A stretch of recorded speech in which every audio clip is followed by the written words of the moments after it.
You know, back when I was in the academy, we would follow every toast with a song.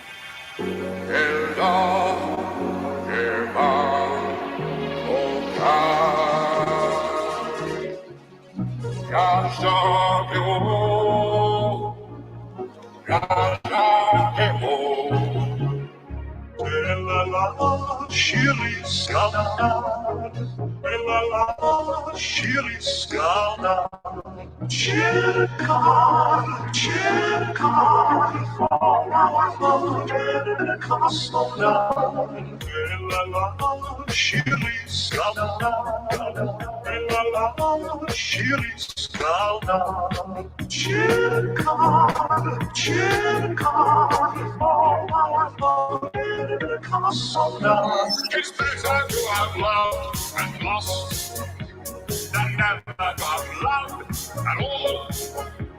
Come cheer up my nights, come cheer up my nights. It's better to have loved and lost.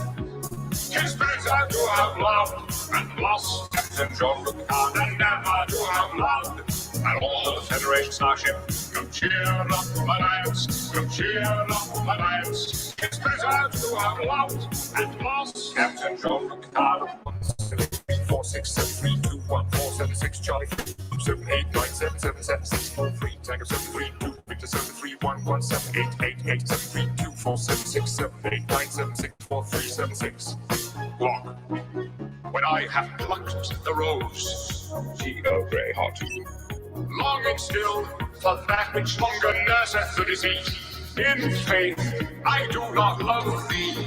Shall I compare thee to a summer's day?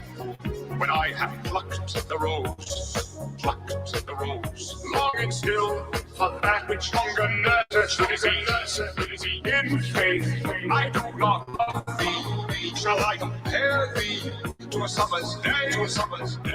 Tis better to have loved and lost than never to have loved at all. Come cheer up my nights, come cheer up my nights. Tis better to have loved and lost. Incredibly unbroken sentence, moving from topic to topic. No one had a chance to interrupt. It was quite hypnotic. Incredibly unbroken sentence, moving from topic to topic. No one had a chance to interrupt. It was quite hypnotic.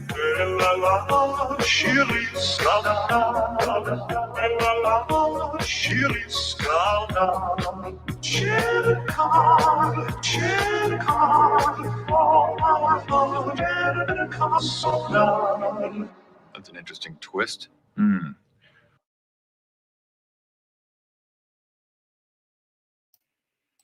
And hello, chat. Welcome to another delicious episode of Morning Nonsense. And today, I won't be alone today.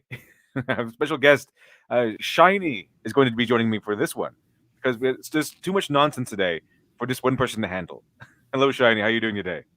I'm not sure how you handle this by yourself a lot of the time. It's kind of there's a lot of retardedity just flying about the internet. Oh, without a doubt. I mean, this every day. It's every day. Every day is so overloaded. You think they would run low every once in a while, but it doesn't. It just keeps on coming. Just like you just leave so much more. Like I'll just leave more for tomorrow. Let's leave more for tomorrow. But no, tomorrow comes and there's twice as much as yesterday. But good morning, chat. Shall we see what we have in store this morning? Absolutely. Demon of Thy Sword. That's right, Demon of Thy Sword. Good morning, everyone. Always an honor to be here. Well, hello, Demon of Thy Sword. Welcome. And Dr. Crow, lovely channel member, Dr. Crow. This is an honor to have you, Demon of the Sword. Absolutely. Mara Master DX, welcome. All right, I'm on time. Sup, guys and gals? So good morning. Yes, you are on time. We're just getting started today. Hello, Criminal Imagination. Welcome. And Chekhov's Antlers. Good morning, my Ewoks. Yes, good morning, my fellow Ewoks. That's an EFAP thing. Did you know about that one, Charlie? The Ewok thing? Yes, I know about the Ewok thing because of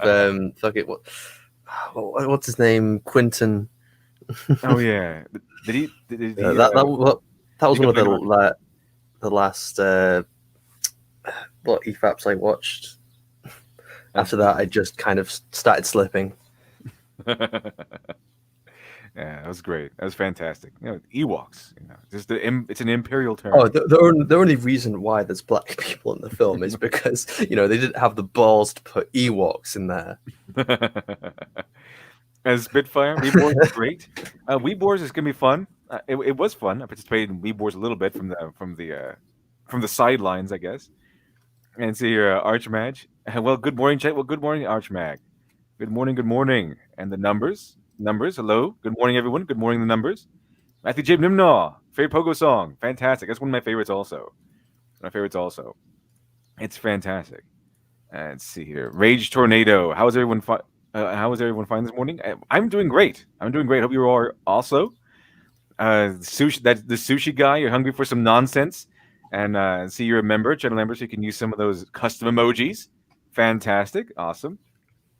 Fantastic. Shane Burgess. Good day, everyone. Well, hello, Shane Burgess. Welcome. And let's see here. I saw someone else. Here we go. Data Racer. Good morning, Ledev. Hail Confiscate. Hail the Frog. Exactly. If anyone didn't know, Ethan Van Sciver's campaign ended yesterday. But wow, did it end? He defeated all the evils. He was like Ip Man from the first movie when he fought 10 black belts. It was fantastic. He defeated all the evils. He defeated Mike S. Miller. He defeated that one guy that made this weird looking comic called Icarus in the Sun that got so much money for some reason. I have no idea why, but it got a lot of money. And he defeated that one. He defeated Earthworm Jim or Tapeworm Doug, whatever it's called. He defeated Earthworm Jim that launched the cow. Not only did he defeated that one, I didn't think he get more money than Earthworm Jim. He got more money in 2 months than Earthworm Jim got in 5. So it's much better. And so far the quartering, all those people who said you're never going to make, you're never going to make 500,000 again, Ethan. You're never going to make 100,000 again, Ethan. All wrong. I mean, I guess they're technically right if you want to put in the light of you're not going to make 500,000. Yeah, you're going to make 875,000. Ethan Van Sciver's on his way to make $900,000 on a single campaign. So much for all the narrative of him losing all of his supporters. And Ethan, you lost all your supporters because you're so divisive. You're so mean on your videos, Ethan. Why are you so mean, Ethan? He got so much more support now than ever before. He defeated all the evils, so to speak. So hail the frog, hail Commissate, hail the chat, the best chat. Servant Satania, hello. Well, hello there. Hello, Servant Satania. Semantic Dragon, what frog? Oh, the Cyber Frog. Ethan Van Sciver's Cyber Frog. Let's see here. Hello, Atelli. Hello, Atelli. Hello, and good morning. Well, hello to you. And Demon of Thy Sword, welcome to the newest channel member, Demon of Thy Sword. I hope you enjoy the newest emojis. We have all the custom emojis. I think Nico Speak was the latest one we added to the edition, to the roster there, along with Internet Gas and a few other things like orcs and stuff. Let's see, Noble Commando. Hello, Noble Commando. Hello. Good morning, LD. I finished the script for my Dr. Alpha comic. Oh, fantastic. Look forward to checking it out. And Dr. Crow, thank you for the $9.99. Appreciate that. Fantastic. Smash Mouth said it best.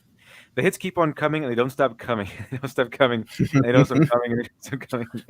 They sure don't. It's like that one rabbit with the batteries. It keeps going and going and going and going. Let's see here. Numbers. Earthworm Jim is a video game, like Battletoads. Yeah, but that's what they always called it. They always go, isn't Ethan Van Sciver the guy making that one Battletoads comic? Like they don't know what it is. They don't know what it is. That's one of the things that they do to you. If they hate you, they pretend they don't know anything about you, even though they talk about you 24/7. Blue, good morning. Good morning, Blue. Good morning. All right. So, usually I don't pull it into the politics, or I don't like to pull it in politics in this show. However, I just wanted to show a little clip that delighted my morning this morning. It's fantastic. I just found it. It's not really all that political. It's just a bunch of the people, angry men, the songs of angry men, singing in the street. So let's check it out. I found this morning, but we'll get right into the nonsense after this. Really short. Hopefully, we don't get taken down because I think this might be CNN or something. Thanks. I'm just trying to get by on the sidewalk. That's all. You shouldn't be here. You fake news. You stopped airing the Trump briefings and you keep airing Cuomo briefings. Go home. You fake news. Go home. You are the enemy of the people. You are the We all enemy. know it. You are fake news. We know about your liberal agenda. We know you want to keep your job. We get it. You're not getting advertiser dollars in right now. You're not going to answer, so you're just going to go live. Yes, I am getting a paycheck. I'm very happy, but other people are not getting paychecks, and they're That's why not we're getting. here. You used to be a good channel at one time. You allow people. I don't know what happened to you. Don't lie. Stop. Stop Harry. No, you're a hack.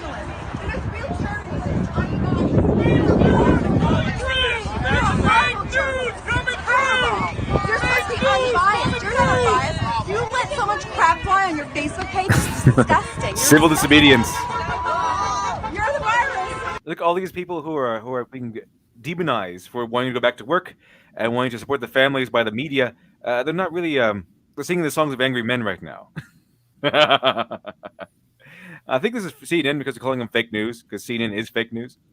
They become a parody. CNN recently got Greta Thunberg and put her on the COVID-19 expert panel. That's how big of a parody they are. But it's sad because they're not actually a parody. They're supposed to be a legitimate news network. But that's where we are, chat. That's where CNN is. So I'm just quietly sitting here in the corner because it's the Americans thing and it has nothing to do with me. I just wanted to show you that real quick, chat, because it delighted my morning. Well, I found something else though. Now this everyone can get in on after this one. Boomher, thank you much for the 5. Appreciate that. There are some pushing to cancel Laura Bailey. Why? For being a cis female voicing the first glorious trans video game character. She's not woke enough. That's weird because Laura Bailey's like the favorite.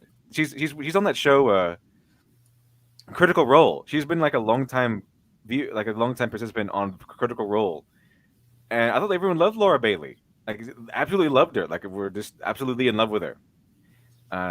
She plays all like everyone's favorite characters and stuff like that on Critical Role. So that's weird. That's weird. I guess they're all sensitive like that. And I found this comic on Twitter one time. I think it was recently. I think it was yesterday, in fact. There's it's like 2 panels. The first panel was this guy having a drawing of a white man with the blonde hair, and the SJW weirdo with pink hair, whatever, says, "Why are there no minorities and people of color and women in your work?" And the other guy goes, "Because you always complain when I do." You're never happy. You're never happy. Well, that's interesting. I wonder if anyone's reporting on that one yet. They're trying to cancel Laura Bailey. How many people can they cancel at one time? They're just always hungry for like 10 people at a time or something. It's ridiculous. But this next one is I found this morning also. Someone tagged me in on a tweet on this one. So what do you think about this, Shiny? Someone actually made a petition to ban the Fandom Menace.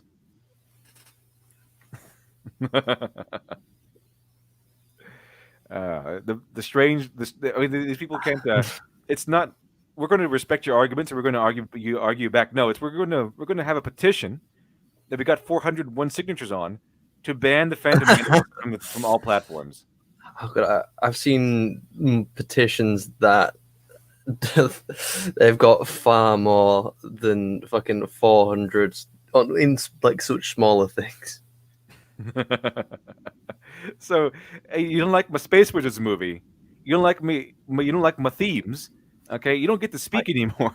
The thing is, I don't like identify as part of the quotation marks toxic brood or the toxic fandom menace. But what is strange is that I've been called in by just fucking random people who don't know what the fuck. I don't even do like Star Wars video, trashing new Star Wars. That I will. One day. But it's strange how you don't even do anything. All you do is you say you don't like a film, and all of a sudden you're just then you're the enemy, you're the bad guy, you're the fandom menace. You're Fandom Menace. It's Fandom Menace is not really something you call yourself. Fandom Menace is something the bad guy. It's actually, as far as I'm aware, it has been adopted by Jeremy from Geeks and Gamers Oh, yeah. and Anna and It's been- others. It's been adopted, but it's first. It's like the term Comicsgate. It Mhm. started off as an insult, and then it was adapted by the people that they I called it. mean, it's a nice name. I'll admit, It's I really cool like name. it. It's a really cool name. See, Lucky Jinx, welcome to the chat. Lucky Jinx, hi LD, Shining, best chat. Hope everyone is doing okay, better than me even. Awesome. Well, welcome. Let's see here. So yeah, and this is this robot speak. Tell me, I'm going to read this and tell me if this sounds like a normal, mentally stable human being. Hello, we are positive, kind, loving people out here to spread all sorts of positivity to the world. And one of the biggest things we love is movies. Beep boop. Always loving to share our opinions and spread the joy and love movies have given us. And you're debunking my happiness, says AT chat. Mm. And recently, we now wish to defend the films we love by any means necessary, especially from a group of social media YouTubers and users that call themselves the Fandom Menace. We want to remove. No. To me, this sounds more like, oh, woe is me. It's like, hello, Yeah. we are kind and positive, loving people. That's why we want to ban people we disagree with. Yeah, the Jeffrey Calmer technique. Hey, we're fine. We're happy people. We just want to ban anyone who disagrees with us. This is how every tyrant in the world comes off. No one consciously elects a tyrant. Tyrants always come up and saying, "I'm here to make your world better. I'm here to make your lives better." I just want to point out that banning someone off a platform, it often helps. It's maybe an annoyance for them, but it often helps them more than it hinders them. Yes, they've lost a platform, but now that you give them pretty much the victim card. That didn't happen to Alex Jones, and his fandom pretty much just became like so much more extreme, and like it started to grow because he was able to say, "Oh, look, the reason why they banned me is because they were afraid of what I was saying." Yeah, the And victim seem more right because now so that that guy's foolish. Oh, that Alex Jones guy, he's crazy. Oh wait, they're banning him left and right. Maybe he has something. Maybe he has a point there. yeah, because if you let Alex Jones go off on his own fucking rants, he starts fucking tearing his shirt off and praising monitors Oh, he's and fantastic. talking about gay frogs. I watch him just because of how fucking entertaining he is. But He's like right wing Max level Bosch or something. Like he just puts on a good show. but like it's like just banning him just gave him more power. And do you really want to do that to the as Fandom Menace? I mean, They do because they don't care what happens. They just want their opponent's silence. You don't like the Space Wizards movie, Shiny. You don't like the Space Wizards movie. They want you silenced forever. They want you you out of the picture. what, you haven't even made a video on Star Wars yet? Well, ban. You're Man, gone. you have the wrong opinions. You don't like the Space Wizards movie. You don't like my themes, so you're banned. The one service, Tanya, you're sitting here calling a movie bad once, and suddenly you're a Nazi. You didn't ask for this. You didn't want this, and yet, yeah, I know. I like that Nazi thing. Relatable. Let's see, Nexus 906, thank you very much for the 2. Appreciate that. Alpha 5 is alive. The program has an error. Yeah, Alpha 5 had someone downloaded with the SHW virus, and they started this petition. Funnily enough, someone started a counter petition to. It's a petition to get this petition removed. Oh, it's pretty funny. Pretty funny. Yeah, Does it get more? as Dr. Crow Would said, it get more? as Dr. Crow said, as you mentioned, Charlie, and what Dr. Crow is saying also is, if you strike me down, I'll become more powerful than you can possibly imagine. Because it's like they never watched Star Wars before, never listened to the wise words of Ben Kenobi. Like the only reason things it is like you're comparing Alex Jones. Well, at least I'm making the comparison between Alex Jones and this. The thing is about Alex Jones is that you can't really take, or at least I can't take him seriously. I know there are people who do, but the thing is about the Phantom Menace is that they're a lot easier to take seriously because they're actually talking about shit and discussing shit. Or at least from what my little experience with the people in the Phantom Menace crowd, anyway. That's why they're so dangerous, because they're not crazy. They actually have points. If they were crazy, then they would be they would let them on. They would leave them alone. It was because that's what they want. They want crazy opponents, like we want crazy opponents. But because someone point a very well known commentator, Milo Yiannopoulos, pointed this out on Twitter, that they keep up people like Richard Spencer. They allow these people to keep their Twitters, like the most insane people that they don't like, because then they're allowed to run rampant and talk about whatever they want, and they can always point to to those guys and say, look how crazy the people we're railing against are. See, we're right, because these people are crazy, but they ban people who actually make sense. So the more sense you make, the more dangerous you are to the narrative, and that's why they hate the fandom menace, because they're not crazy. They actually use facts and examples and logic. They destroy the narrative with facts and logic, essentially. Let's see here. Matthew J. Nuno, they want their safe spaces, but also want their safe borders to expand. Save imperialism, essentially. Save space imperialism. That's exactly what they want. They want safe space imperialism. I think that's perfect. Absolutely perfect. Let's see here, though. Let's see. Okay, so yeah, it's really we want to remove the fandom menace off of YouTube and Oh, hello, other Jim social Sterling. media. Exactly. That's Jim Sterling's a huge. Well, I mean, like metaphorically huge. I know. I know he's physically huge. But I mean, metaphorically huge. He's a huge SJW also. I know. With a wife who looks exactly like him, like a wife who looks peculiarly similar to what he looks like. I don't know. Has anyone seen Jim Sterling and his wife in the same room before? Like, are the photographs? They have like a Tyler Durden relationship going on. Let's see. If you want to remove the fandom menace off of YouTube and other social media sites because they bully, they bully and harass fans. The fandom menace are the fans. They're not bullying and harassing anyone. They're just countering people who pretend to be fans. The cast and crew members of the only people who have seen pummel cast and crew members were the people who didn't the people who were the Raylos, essentially, like the Raylo people. They're the ones who drove what Kelly Marie Tran off of social media. It's these weirdo psychopaths who did that, not the fandom menace. They're not the fandom menace. There's gaslighting. They're making things up.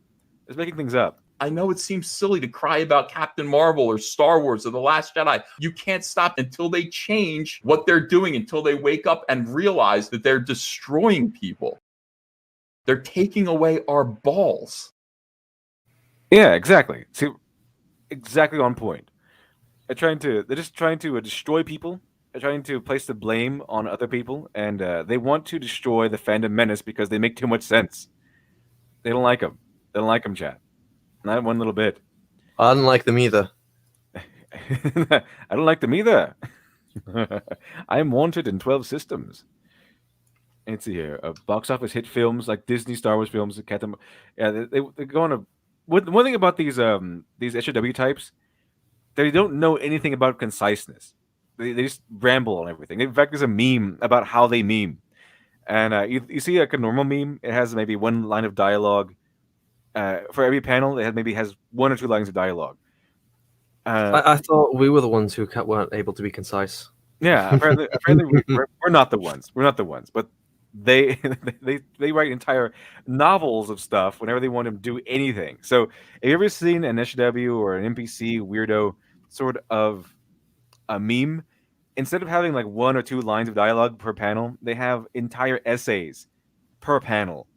It's become ridiculous, and it's noticeable. It's a noticeable trend. So you know by how lengthy the words they use are, like how lengthy the paragraphs. They use paragraphs instead of one-liners. They use paragraphs of things. You know where it came from. You kind of know where it came from. Let's see. But yeah, I just want to show you one that someone actually started a petition to get the fandom menace removed from social media. Because they can't stand the safe space coming in. They can't stand the safe space being infringed upon. They want their feelings to overturn other people's feelings. their feelings should be able to trump your feelings, chat. Mm-hmm. That's how they feel about that. Exactly how they feel about that. See, Demon of the Sword forgot to send you a copy of Fate Stay Night. Apologies. Also, thank you for reading my manga. Oh, no problem. It was really good. I'm really looking forward to see. Hopefully, you continue that one. Looking forward to see what happens next.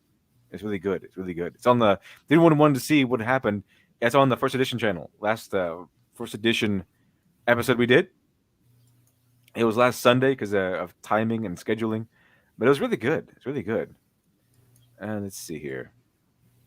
We had the Fandom Menace. You got to ban them, chat. They got to ban them because they don't like the Space Wizard movie they like. You don't like a Space Wizard movie. You should have your voice taken away. One thing I'll admit is that there are extremes on like both sides of the fan. Like so this divide quotation marks because it's not like some people try to make it out like the fandom's like really divided and like one side really hates the other, but there are like Star Wars communities where they don't even talk about the sequels. They just go about their discussions, they go about their day, they go about their activity, and like it's not even fucking mentioned. So it's kind of only the divide between in certain sort of like groups and discussions about the media itself. So like, and especially Facebook groups which have a certain leaning, or because obviously some of the main Star Wars groups who are fucking huge, you put anything in there, all of a sudden you get jumped on by like 7 different people who start calling you this, that, or the other just because you didn't like a film. And obviously, if you say you do like a film in another slant of political group, political Star Wars group, they're gonna jump on you and say, "Oh, look, you like the film, or that's dumb." Blah. So there are extremes on both sides, but it's like trying to make it out like the entirety of one side is nothing but this extreme. That's not it at all. As far as I can tell, the Fandom Menace was kind of a reaction. It wasn't like a group that came up and said they wanted to hate on things. It was a reaction to how the Star Wars fans are being treated by the from the fallout of The Last Jedi. Is everyone hated The Last Jedi? Like, so many people hate The Last Jedi. That was a movie that, if you look at the numbers, that was a movie that killed Star Wars. And there's going to be a lot of hardcore Star Wars fans, or even casual Star Wars fans, that'll be upset by the fact that the franchise that they love for years is dead. So I think that's and so they started off like so many other some of the other fan movements say, hey, we don't like this. Okay, this was terrible. Don't do this again. And instead of the company saying, okay, well we heard you loud and clear. We'll fix it for next time. They got called racists and bigots and Nazis and called toxic fans, and were pretty much brushed off as losers and fanboys. So because they were all these people, all these fans were treated with such hostility, instead of at the very least, just a fake sense of loyalty, propriety from the company, the franchise they loved for many years, it just whipped up into this mob of aggression as a reaction to the aggression from the people who support The Last Jedi. And by those, I mean people who just say that you're a bad person for not liking it, or that you're a terrible person for not liking it, you can't be friends with someone who doesn't like The Last Jedi. Those are the people I'm talking about. Those are the people. You can of course, you can like The Last Jedi and be a perfectly reasonable human being. It's those weirdos who say that you are a horrible person for not liking a Star Wars movie, and in their terms, a Space Wars movie that intended for children. Yeah, intended for children. That where you get into the crazy town territory. You don't want that. You don't want. That's a weird place to go. And so the Phantom Menace essentially came out because Disney forgot to make the course correction to appeal to big dumb fanboys. And you never want to forget to do that, chat. And you never want to forget to make the course correction to appeal to us big dumb fanboys, because the big dumb fanboys are the fans. The people that have been loyal to the franchise for years. So you don't want to demonize the people that are you don't want to. Basically, what they did was demonize their friends, ostracize their friends, insult their friends, and then go with the cool group, for the cool kids. it's that same episode from all those TV shows that you've been seeing, where the one guy finds his new this that's been a loser or a nerd their whole life, whatever they've been picked on, whatever they are, and they finally found I don't know, they get contacts or something, and they lose their glasses, and suddenly they're cool or something, and the cool kids recognize them. They get in with the cool kids, and they kind of dump their old friends, and of course at the end of the episode. They learned a lesson. They learned that the real friends, the people who liked them before they became quote unquote cool. That's essentially what's happening here with Disney Star Wars. Except Disney Star Wars hasn't learned the lesson yet. They're learning it because there is a civil war happening in Lucasfilm, but it's not there. Are we going to be covering that? We unfortunately covered it, I think, like a couple days ago. But I do have a Doomcock video. All right. Doomcock covered it, I think, yesterday or something like that. But well, I haven't seen any of Doomcock's video. Someone recommended it to me. Apparently, yeah, it's pretty good. I'll have a look. Yeah, there's apparently a huge civil war going on between Kathleen Kennedy's faction in Lucasfilm, and I think Favreau, the other guy, and the guy who ran The Mandalorian, and I know. And the whole thing came up, and how it was revealed is that. The reason why The Mandalorian was so good is because he actually openly defied Kennedy's wishes. Kathleen Kennedy wanted she wanted a female Baby Yoda, she wanted a female director, and she wanted everything to be female. And Favreau said, "No." He basically just launched the middle finger right to Kathleen Kennedy's face. He said, "No, I'm doing this my way." So he made a male Baby Yoda, and he put Filoni in charge, and it went on from there. And so that's why there's this whole thing about the female centric series of Star Wars coming out, how it was actually denied by what's his name, Bob Iger, the one that's being led by Leslie Headland, who has no credentials in sci-fi and fantasy, and it was leaked to the press. It was presumably leaked to the press as in retaliation to her being defied, and that's basically what happened. So basically, she forced Bob Iger to greenlight the show by leaking the show to the press after it has already been rejected by Bob Iger. So now we're getting a female-centric TV show, Star Wars TV show, that Kathleen Kennedy can directly control. But now there is that resulted in this kind of like vie for dominance. It's like a Game of Thrones episode, because Doomcock also referenced that the fact that there's some mullings going over in George Lucas's camp, Skywalker Ranch, where he invited what's his name, the guy who voiced Darth Vader. I forgot his name. James Earl Jones. Yes, that's it. Yeah. Yeah, he invited him to Skywalker Ranch. So now it's I pointed this out when I covered it, but it's like Cersei is in charge of the kingdom, and the kingdom being Lucasfilm, and now Favreau is like Robb Stark or Ned Stark, leading up the rebellion against Cersei's dominance and tyranny, and George Lucas is Daenerys Targaryen, just over here, way off in the exiled lands, gathering his forces for an assault, and we're all waiting to see if winter is indeed coming for Lucasfilm. Who will win out in the end? Kathleen Kennedy, who has been able to outmaneuver everyone so far, or the new up-and-comer Favreau, aka Robb Stark or Ned Stark, whatever you want to call him, or will George Lucas sweep back in and with his Daenerys Targaryen style entrance or re-entrance into the Star Wars franchise? I guess we'll see. Only time will tell. Back to 702. Welcome to the chat. The fact of the matter is that they're long paragraphs. They don't even make logical arguments. SJWs just spew psychotic political tirades. If they believe in logic, their paragraphs would show it. Yeah, exactly. As Einstein said, you can't understand it. If you can't explain it simply, then you don't understand it well enough. And that's essentially what happens. They don't understand things, so they have to disguise their ignorance, to disguise their horrific tyrannical views behind fancy language, which is basically what political speak is for.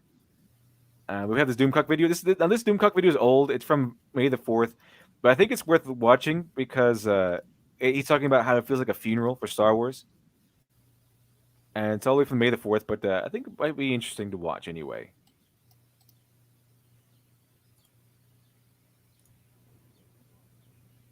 So you can pass this one. Greetings, my friends. I want to thank you all for subscribing to this channel. If you are a subscriber, please check to make sure that you are still subscribed because YouTube unsubscribes people every day. And if you have not subscribed, please consider supporting this channel. We could use your help in our war to save pop culture. So this is Thank you Doomcock. and enjoy the video. Yeah, his name is Dictor von Doomcock. It's not. It's Dictor, not Victor. It might sound like Victor, but it's actually Dictor von Doomcock. And this so he can insult as many feminists as possible, which is exactly what he said when as to why he chose his name in the first place. So he's like humongous. Yeah, pretty much. Hey, what's your name? Humongous. Humongous. That's oppression. It's oppression. You can't do that. Today is May the 4th. A long time ago, in a galaxy far, far away, in better days when Star Wars was still owned by George Lucas, and fans hadn't yet watched Luke Skywalker dance like an organ grinder's monkey on Rian Johnson's leash as Kathleen Kennedy played tambourine in the background. Back then, Star Wars fans thought it would be fun to make a little meme, a pun on May the Force be with you to be uttered on May 4th. May the 4th be you, they used to say with a smile, before the dark times, before the Disney Empire.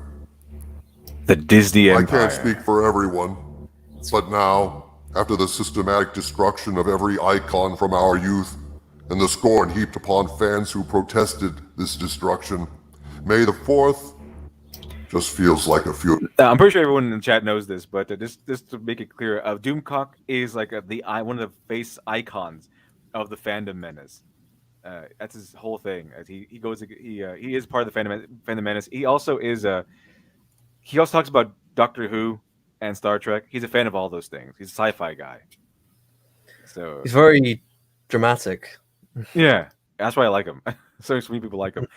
He's also he got a lot of fame recently because he has like some sort of insider at Disney or Lucasfilm or one of those, which is how he was able to be the guy who spearheaded the leaks of Rise of Skywalker. Pretty much everyone who reported on the leaks got it from Dictor von Doomcock. Let's continue here. One thing, can I just say though? Mhm. Could he maybe just get a better mask? I know it's visuals, but visuals are my thing, and it irritates me. He's just like, dude. You probably feel great, but the mask is distracting to me. That's a I'm super sorry. villain mask.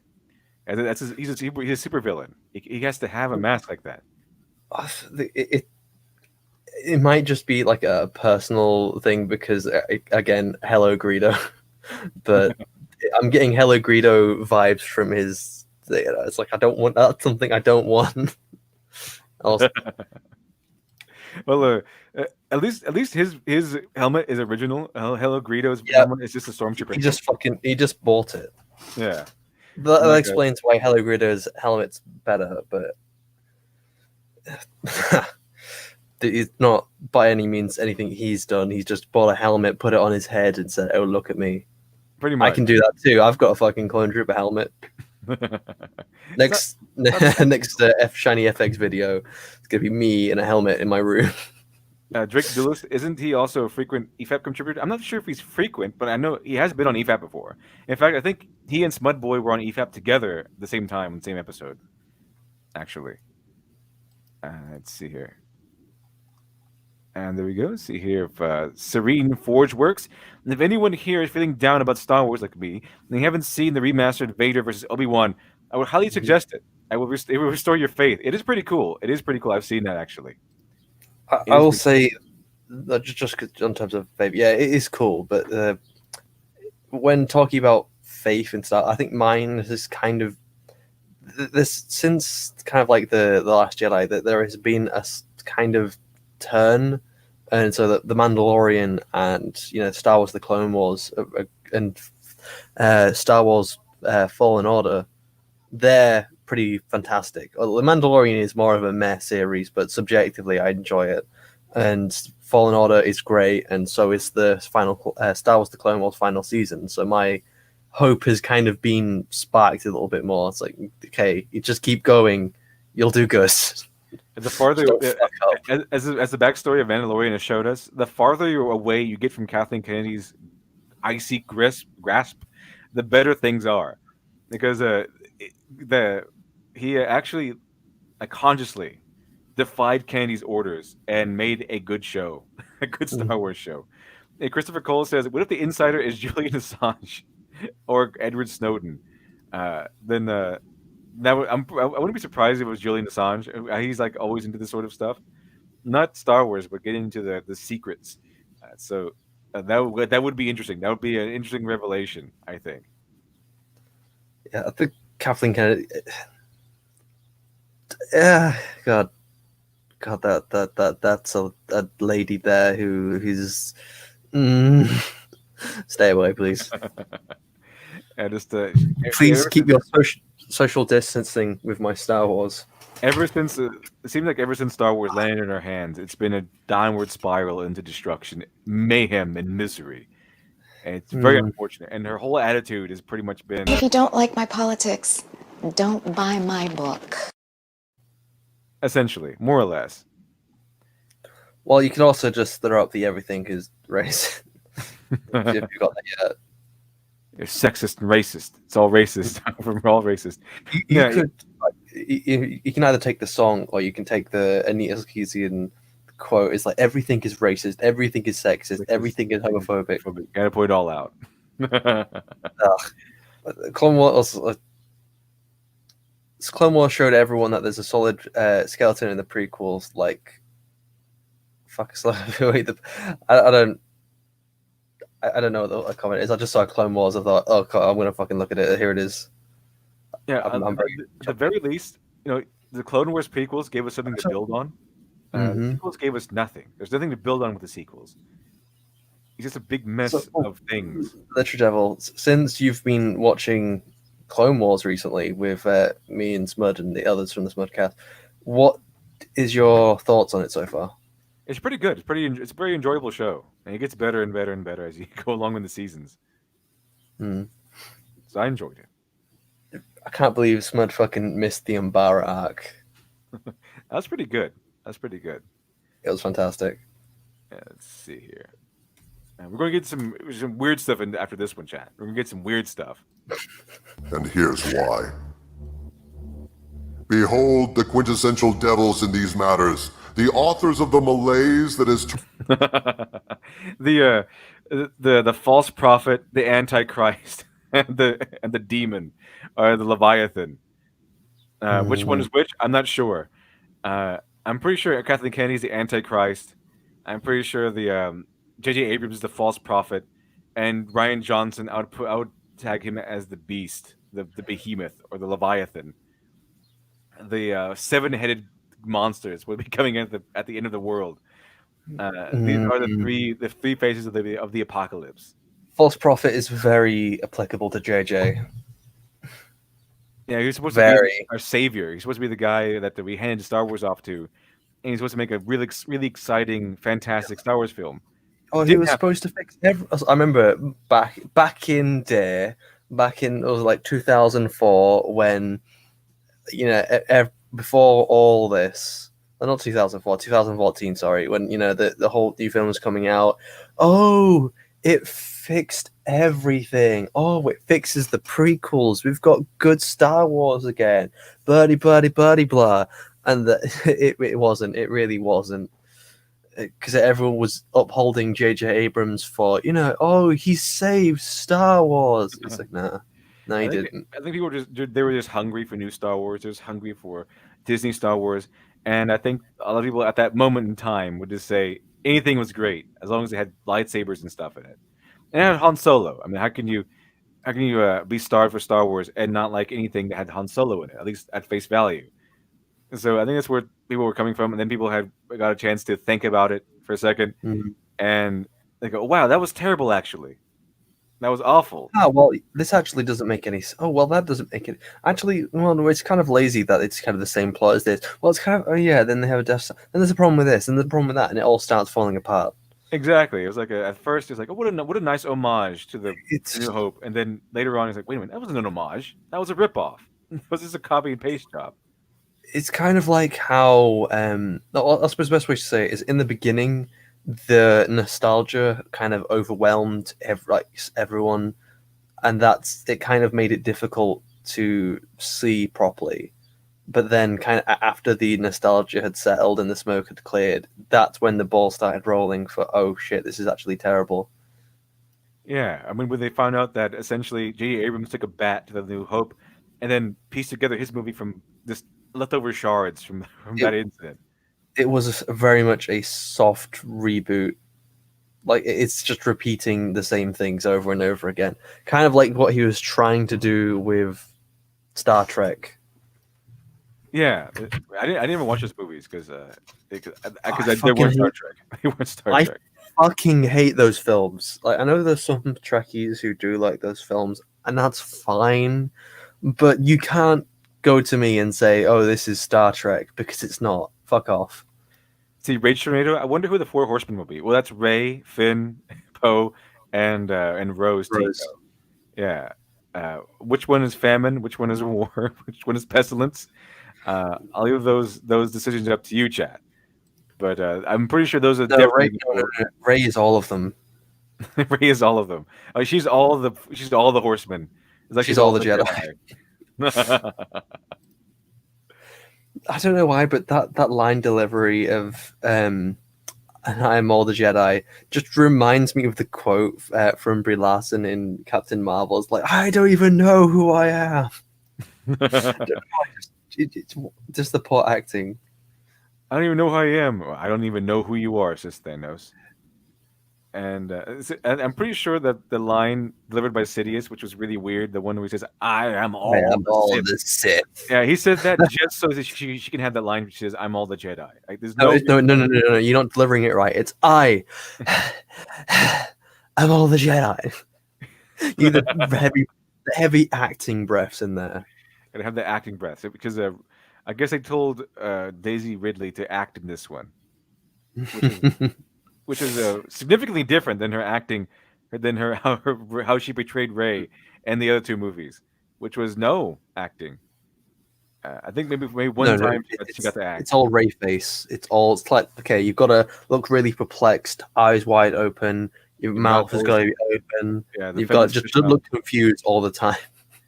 You gotta have that. You gotta have that mouth hanging open. You can't have Rey without that mouth hanging open constantly. And you can't have Ray without Finn standing close by telling us how awesome. Ray! No. He's got to be screaming, Ray! Ray! I'm pretty sure 90% of his dialogue. And to his credit, I'm pretty sure that was easy. I'm pretty sure that was an easy time being Finn, because all he had to do was memorize the word Ray and say that as dramatically as possible over and over again for 3 movies. Why is he the biggest simp for this person he hasn't even fucking met? I have no idea. Like, he's like, oh look, I've known you for like 5 seconds, like maybe a couple days. Ray! From now on, we are best friends. Hello, Ray. Hello, Finn. I know we just meant from now on we were best friends forever. Okay, sounds good. Like, you can kind of understand like how Luke, Leia, and Han became friends, because in the middle of New Hope and Empire Strikes Back, there have been years between these two films. Oh yeah, and there's years between all the films, so that you can actually believe a bit more that over this time they've actually grown to like each other, especially after what they've been through in A New Hope. And in New Hope, they work together, and they even like celebrate things together, celebrate victories together. They don't even like each other all that much until the very end. The very end of the movie, that's when they kind of start warming up to each other, but they don't really like each other that much during the movie. They're just kind of stuck together. Like Han Solo is the guy Luke Skywalker kind of hired. Princess Leia does not really consider them at all, really, until they get to the base. She just kind of is with them because they rescued her. And then at the very end, that's where everything comes together. That's when Leia gets respect for Luke and Han, eventually. And that's where Han says, "You know what? I'm out." Until he comes back and says, "You know what? I'm with you guys." That's why the movie. That's why the movie. That's why the moment is so fantastic and memorable. She's a straight up dick to Luke. It's like, you're a little short to be a stormtrooper. Didn't you even use that thing? And she wasn't talking about his height. Yeah. She was short for stormtrooper. Kathleen Kennedy, Ryan Johnson, and J.J. Abrams, the faces of the Star Wars apocalypse, right there. Yeah. Okay. Let's keep going. Insult to the race. Appreciate that. Thank you very much for the 10. Lunar Protege. It's easy to be all the Jedi when the only one left. But she can't even do that right. And she's not even the right philosophy or mental fortitude to be a Jedi. She doesn't, actually. She has no philosophy. Luke taught her nothing. And she has no mental fortitude. She's constantly emotional on every turn until she turns off her emotions. And she's just given powers. The Jedi have to go through like meditation for years and lifetime of meditation to achieve anything. Rey just kind of learns about the Force. Oh, that thing exists. I have all the powers now. I'm all the Jedi. I have all the powers. That's essentially how that goes. That's awful writing, and people are still the videos I did on Rey, even the first one, which was just me mentioning Rey for a few seconds. The fires are still raging over there. I still get called a sexist and a bigot every day from those videos, and it's like, but I explained myself in my second one to such a degree that I can always tell when they actually haven't seen the video, when they're giving like a strawman argument, when they're giving this, oh, you just hate women, you just want a man to be in charge. Yeah, that's why I explained how Rey would be well written, how she would be accepted as the protagonist of this movie. If you just made her like the lost apprentice of Ahsoka Tano or something. So yeah, totally me wanting a man to be at the head of the movie. Although I want Finn to be at the head of the movie. I think he's far more, with what we're given, he's far more acceptable as a protagonist than what we got. The main problem is just, again, if Rey wasn't a Mary Sue, if she actually had, that would fix so much of those stories. Like, I mean, it wouldn't fix everything. There's a lot of problems, but it would fix like the main problem, which kind of is the foundation of the fact that, it's not the foundation per se, but it's definitely what's ruining the foundation of Rey pretty much just being a Mary Sue, no reason, no training, but it can do everything. Pretty much. Like if they did switch from a strategy of let's write this person horribly to let's write this person really well, I think it would go really well for them. It's where how do we write Rey as a character instead of a political agenda icon or something. It doesn't work that way. We don't really want a perfect person. We want someone who struggles and then achieves greatness anyway. When fucking Anakin Skywalker in the prequels is a better acted, better written character than fucking Rey, you fucked up. Yeah, and the Hayden Christensen. I would take Hayden Christensen's Anakin Skywalker over Rey.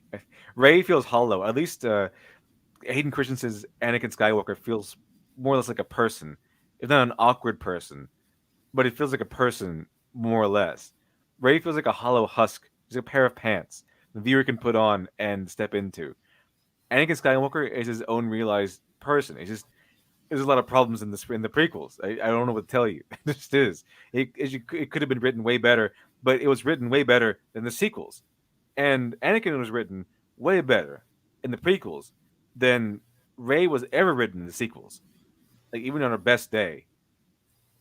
You see, like he actually fails, and because he gets his fucking ass handed to him by Dooku. He's an arm chopped off. What did Rey ever lose? Go ahead. I would say her humanity, but she never really had it. She was already a god. Yeah, she was already there. She never had humanity. She didn't have the luxury of humanity. She was kind of like Hercules, but without the humanity. At least Hercules had humanity. I don't know. There's no one really like Rey because even Neo from The Matrix, as bland as they eventually made him in personality wise, he had more personality in his own sequels than Rey had throughout her entire trilogy. It's ridiculous. Very, very ridiculous. I say Demon of That Sword, Star Wars, Star Trek. I wish these franchises were left alone, allowed to end, and that truly passionate creators made new things based off of them. How much in the past? But one good silver lining here is that the sequels and the current Star Trek are so bad, and current Doctor Who are so bad that they have sparked creativity in artists everywhere. Like, okay, we're not getting good Star Wars anymore. Here's how it's done. We're just gonna make our own IP, and we're gonna show you how it's done. Like Shadiversity, he has his own book about like his own Star Wars-esque universe. He made his own thing. He made his own universe based on. He showed us a little bit of it when he was on the Smudcast. Yeah, it was fantastic. So I have to question a ship with that amount of weapons that are just kind of placed on it, that many cannons. It's a bit over the top, if you ask me. It's fiction. You could do whatever you want, Shiny. Didn't you know that? I'm a student of Hello Greedo. There's no such thing as continuity or canon. You can do anything. You don't. Why does you put engines on a ship? Why would you do that? Why would you put engines on a ship? You can do anything you want. Yeah, you can just fly around in a little orb or whatever. KH, much of 10. Appreciate that. To tell you the truth, when I knew Disney brought over Star Wars, I told my friends my predictions that it would only go downhill. Now I lost my friend who is now living in denial. Oh, that's not good. I thought Disney would actually do well with Star Wars. I was obviously wrong, but I thought they would do well with Star Wars because Disney has a long track record of producing really good stories. Unfortunately, we're living in an era where Disney kind of forgot how to write stories. They went from, I guess, putting creations in the hands of creators into the hands of marketers. And that's it. I think we went downhill from there. We're no longer getting interesting, heart-pounding stories. We're getting just stories catered to hit certain charts and certain demographics. It's really boring. So that's essentially where we are. And I remember the infamous line from Razor Fist, which says, where he said he told everyone was excited about Star Wars getting sold to Disney because everyone lost faith with George Lucas at the prequels, which we now are fully aware was a mistake. But Razor Fist said, "This is not going to turn out good. You're going to be begging for Lucas before the end," and everyone laughed him off. A lot of people laughed him off. Turns out he was right. I would much prefer George Lucas handle Star Wars from here on out than Disney. So, but question: would you prefer the Mortis arc over the sequels? Which one was that one? The one with the father, the son, and the daughter, and they're on that big space box. Oh, that was dumb. But yeah, I would. I would take that one over the sequels. At least that one had a story. Sequels were just like a bunch of things kind of slapped together for ratings and stuff. Mm-hmm. I don't know. That was Mortis was apparently supposed to tie into Colin Trevorrow's episode 9, because there's concept art of Rey apparently and Kylo being there, and that had something to do with it. Another interesting thing was apparently Colin Trevorrow's thing was supposed to go to Coruscant as well. I honestly would have been more interested to see Colin Trevorrow's film rather than what happened to Rise of Skywalker, because Rise of Skywalker, it was. I just wanted to see. I'm just curious to see how the other film would have gone with Colin Trevorrow. Yeah, I mean the little arc was weird. It was really, really dumb. But that was at least it was original. It was at least original relative to George Lucas. Not all that original in grand scheme of things. Original George Lucas. Like, so it wasn't just a rehash of things he did before. It was something new he tried to branch out on, and that's one thing you can congratulate George Lucas, because even when he did the prequels, yeah, he made another Star Wars, he made another galactic conflict, but it was different. It wasn't just another Civil War. It wasn't another like evil empire or something. It was a civil war, but it wasn't like, yeah, it's technically it's more of a civil war than the rebellion, but they already named it the Civil War. So then what the fuck do you do? It was more like instead of like because the original trilogy was a rebellion versus an empire. This is more like your American Civil War. This is two militaries against each other's. Yeah, it was more of a real actual war instead of a rebellion versus an empire. So that's where you have it. But the thing is, it was different in the fact that it wasn't just a rehash. It wasn't just like an evil empire versus rebels, but like in a different timeline. It was a different set of circumstances altogether. So you can grant Lucas at least that much with the prequels. And let's see here, Archmage. The new movies lack meaning, absolutely, because they're all about nihilism. Say what you will about Anakin, but he lost his mother and was terrified to lose his wife. That setup was at least present. Yeah, George Lucas did put some. There's some good things in the prequels, and it has a very good skeleton. It has a very good foundation. There's some very good foundations for some very good things, and there were some good ideas in it. It is this. The problem is the house on top is very is about to fall over. Though at least it's not the sequels. The sequels didn't even have a good foundation. It's fallen over and it started to be absorbed by the ground. There was no. At least the prequels had a solid foundation. The prequels had a solid foundation. The sequels, they made a foundation out of like mashed peas and mush and shards of glass. No, they didn't even bother building a foundation. They just built it on the mud. They built it on a swamp. They built a castle on the swamp and they expected it to stay up. They built a castle on the swamp and it fell down. They built another castle on the swamp and that fell down. So he built another castle on the swamp. That one caught fire and then fell down. That's how the Star Wars prequels actually went. I mean sequels. That's Star Wars sequels. And see here, KH. Thank you much for 10. To add on, Anakin losing his hand is a lesson to him. As pride come before the fall. Oh yeah, exactly. After Anakin had lost his arm, he trained hard, and the result is that he killed Dooku. An important lesson to learn. Yeah, he eventually ended up killing Dooku because it was Obi-Wan Kenobi and Anakin Skywalker together fighting Dooku, and they lost. And then it was at the very end, it was Anakin Skywalker versus Dooku by himself, and he won. So you got to see at least you got to see the growth. You got to see growth instead of just him getting powers and stuff. You get to see actual character change. It doesn't mean it's perfect by any means. I still think there's obviously the age-old, I don't like sad, it's coarse and rough and it gets everywhere. And there were animals and I slaughtered them like animals.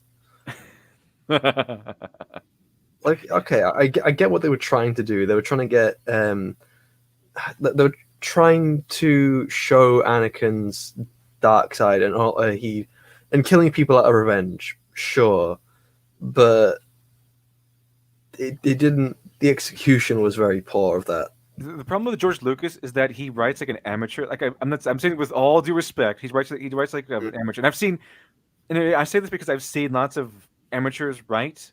I've read a lot of fan fiction. I read a lot of independent creators, and this is how I used to be also when I first started writing. When you first start writing, when you're just like a newbie as a writer, you kind of think in grand schemes. And that's how George Lucas writes. That's how George Lucas thinks. He thinks in these large, unrefined concepts, good versus evil, which is not bad per se, which is not bad in and of itself, but when you get more practice, kind of refine these things. So he thinks, and for lack of a better term, he thinks like a kid when it comes to concepts. So you get things like this guy represents all the evil side. This girl represents all the good side, and there's a father who kind of mediates between the two. So you get things like that. And if you look at George Lucas's ideas, it tend to be these over top, huge. They're an embodiment of the light and the dark side. They're not exactly all the light and all the dark. They're not Rey. Pretty much. But the one thing George Lucas, he has really good ideas. He's an idea guy, and you don't get very many idea guys. Gene Roddenberry is almost sort of the same thing. He was very similar to George Lucas oddly for some reason. But they tend to think in these grand, huge ideas. I guess you have to think like that in order to get universes this big. But that's the main problem of George Lucas, is that he thinks in these amateurish big terms. So that's why you get like plain weird, like melodrama from Anakin Skywalker in his movies. It's like, I hate Obi-Wan. Oh, he's holding me back. I want more, but I know I shouldn't. Exactly. Mortis and kind of George Lucas. So I think another thing about George Lucas is that while having like just a spray of ideas, a lot of them are good and a lot of them are bad, and you often need to sift through the good and the bad. And another thing is that I think if you look at the Mortis arc, there are ways you can definitely fix it and improve upon the ideas which are being presented. So, well, just one that I'm pulling out randomly because that's one that sticks out in my mind. So the idea that originally the son is obviously trying to kill the father, but then the father ends up killing himself, and somehow that takes away his power to allow Anakin to kill him. You could have just had the father kill himself, and then the son, he rushes over to his father, realizing that, oh shit, he actually does care about him, he does love his father, and then just that distraction enough would be enough for Anakin to then kill the son. That would work, rather than having to say, oh, he takes away his power by killing himself, when that's what he wanted. He wanted to kill the father in the first place. Exactly. So yeah, like I said, George Lucas has good ideas, interesting ideas. He just needs refinement. Like he's like a writer who was never refined. He was a writer who never got the experience required to refine his works.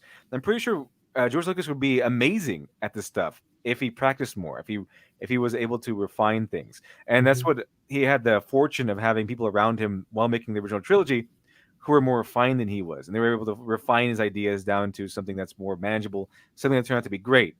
And then you had the prequels, where he had full control and more yes men and fewer people who were able to refine his works. And so he got pure George Lucas in the prequels, which was a lot of good ideas, but not so much on the refinement. There was no and on the good ideas, they have poor execution. Yeah, poor execution. So George Lucas, I don't think he's a talentless guy. I don't think he's just, for lack of a better term, an amateur when it comes to writing. He has really good ideas. He can do some things well, but he lacks the experience and refinement. I think that he kind of lost on that, because for terms being like he made the original trilogy, got really famous, and didn't have to go back to do the footwork, which came down to the minutia and fine detailing of writing. I see here, Alex Halo, thanks for 2. Appreciate that. Everyone must lose a hand. It is a starters anyway. Yeah, it's a kind of a tradition for Star Wars protagonists to lose at least one limb. And Dooku lost 2. And see, DJM Voices, thank you much for 5. Appreciate that. Well, he lost his hands and his head. Yeah, and I guess he lost 3. I guess his head is a limb, isn't it? Mm-hmm. How do you feel about the sequel's execution? Personally, I'm in favor of it. Oh, yeah.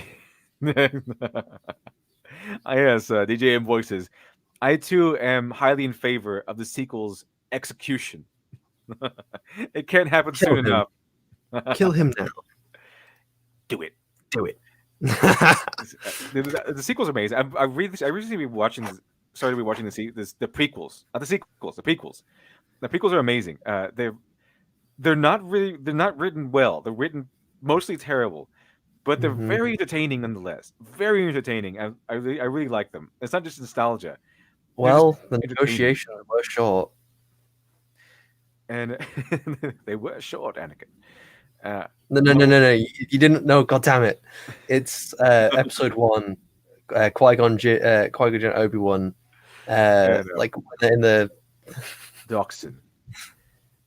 One of my favorite scenes of all the prequel movies is still when Palpatine says treason, then, and he spins out the spin thing, starts killing all these masters. It's fantastic. The Emperor has to be, when he's allowed to be the Emperor, is the best thing in the prequels. Well, Anakin was right. Spinning is a good trick. It is. It worked for Anakin when he was an 8-year-old kid, and he managed to destroy an entire ship. And it worked for Palpatine. He spun and murdered everybody. He murdered like 5. He even almost killed Mace Windu. That's how well it worked. Okay, so Alex Halo, Star Wars, thank you very much too. Star Wars, dang on, correct. So so everyone must lose a hand. It is Star Wars way. So okay, that makes sense. So everyone must lose a hand or a limb or something. It is the Star Wars way, actually. It pretty much is. It's kind of like a rite of passage for a Star Wars protagonist. Is it KH? Much of 5. Appreciate that. Is it actually more or less George's fault? He wanted a strong, influenced hand in Star Wars. He kind of bored of a paranoia. This is a reason why. Yeah, I mean, George Lucas, I think he might be OCD or something. So I don't I don't hate George Lucas. I kind of empathize with the guy. I connect with the guy, and I can see why he would want full control over his baby. I'm Ryan Dr. Alpha. I can tell you exactly how he feels. But the thing is, like I said, the big problem here is that that wouldn't be a problem if he knew what he was doing. He has good ideas, but good ideas does not necessarily translate into the way what differentiates professional from an amateur is that both people can have good ideas, but a professional can translate those ideas into a very compelling story. George Lucas unfortunately cannot. Another thing is that George Lucas has vision. So he seems to have this.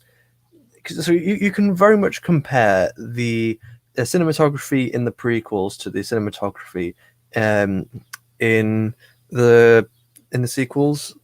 So, and things like the push of technology and the creative use of so many things within the prequels, that it very much shows that George Lucas he very much has a vision when he's building something, and he has all these ways he's thinking about how the camera can move and what he can do with this, that, and the other, and how he's going to push this technology to be able to do that.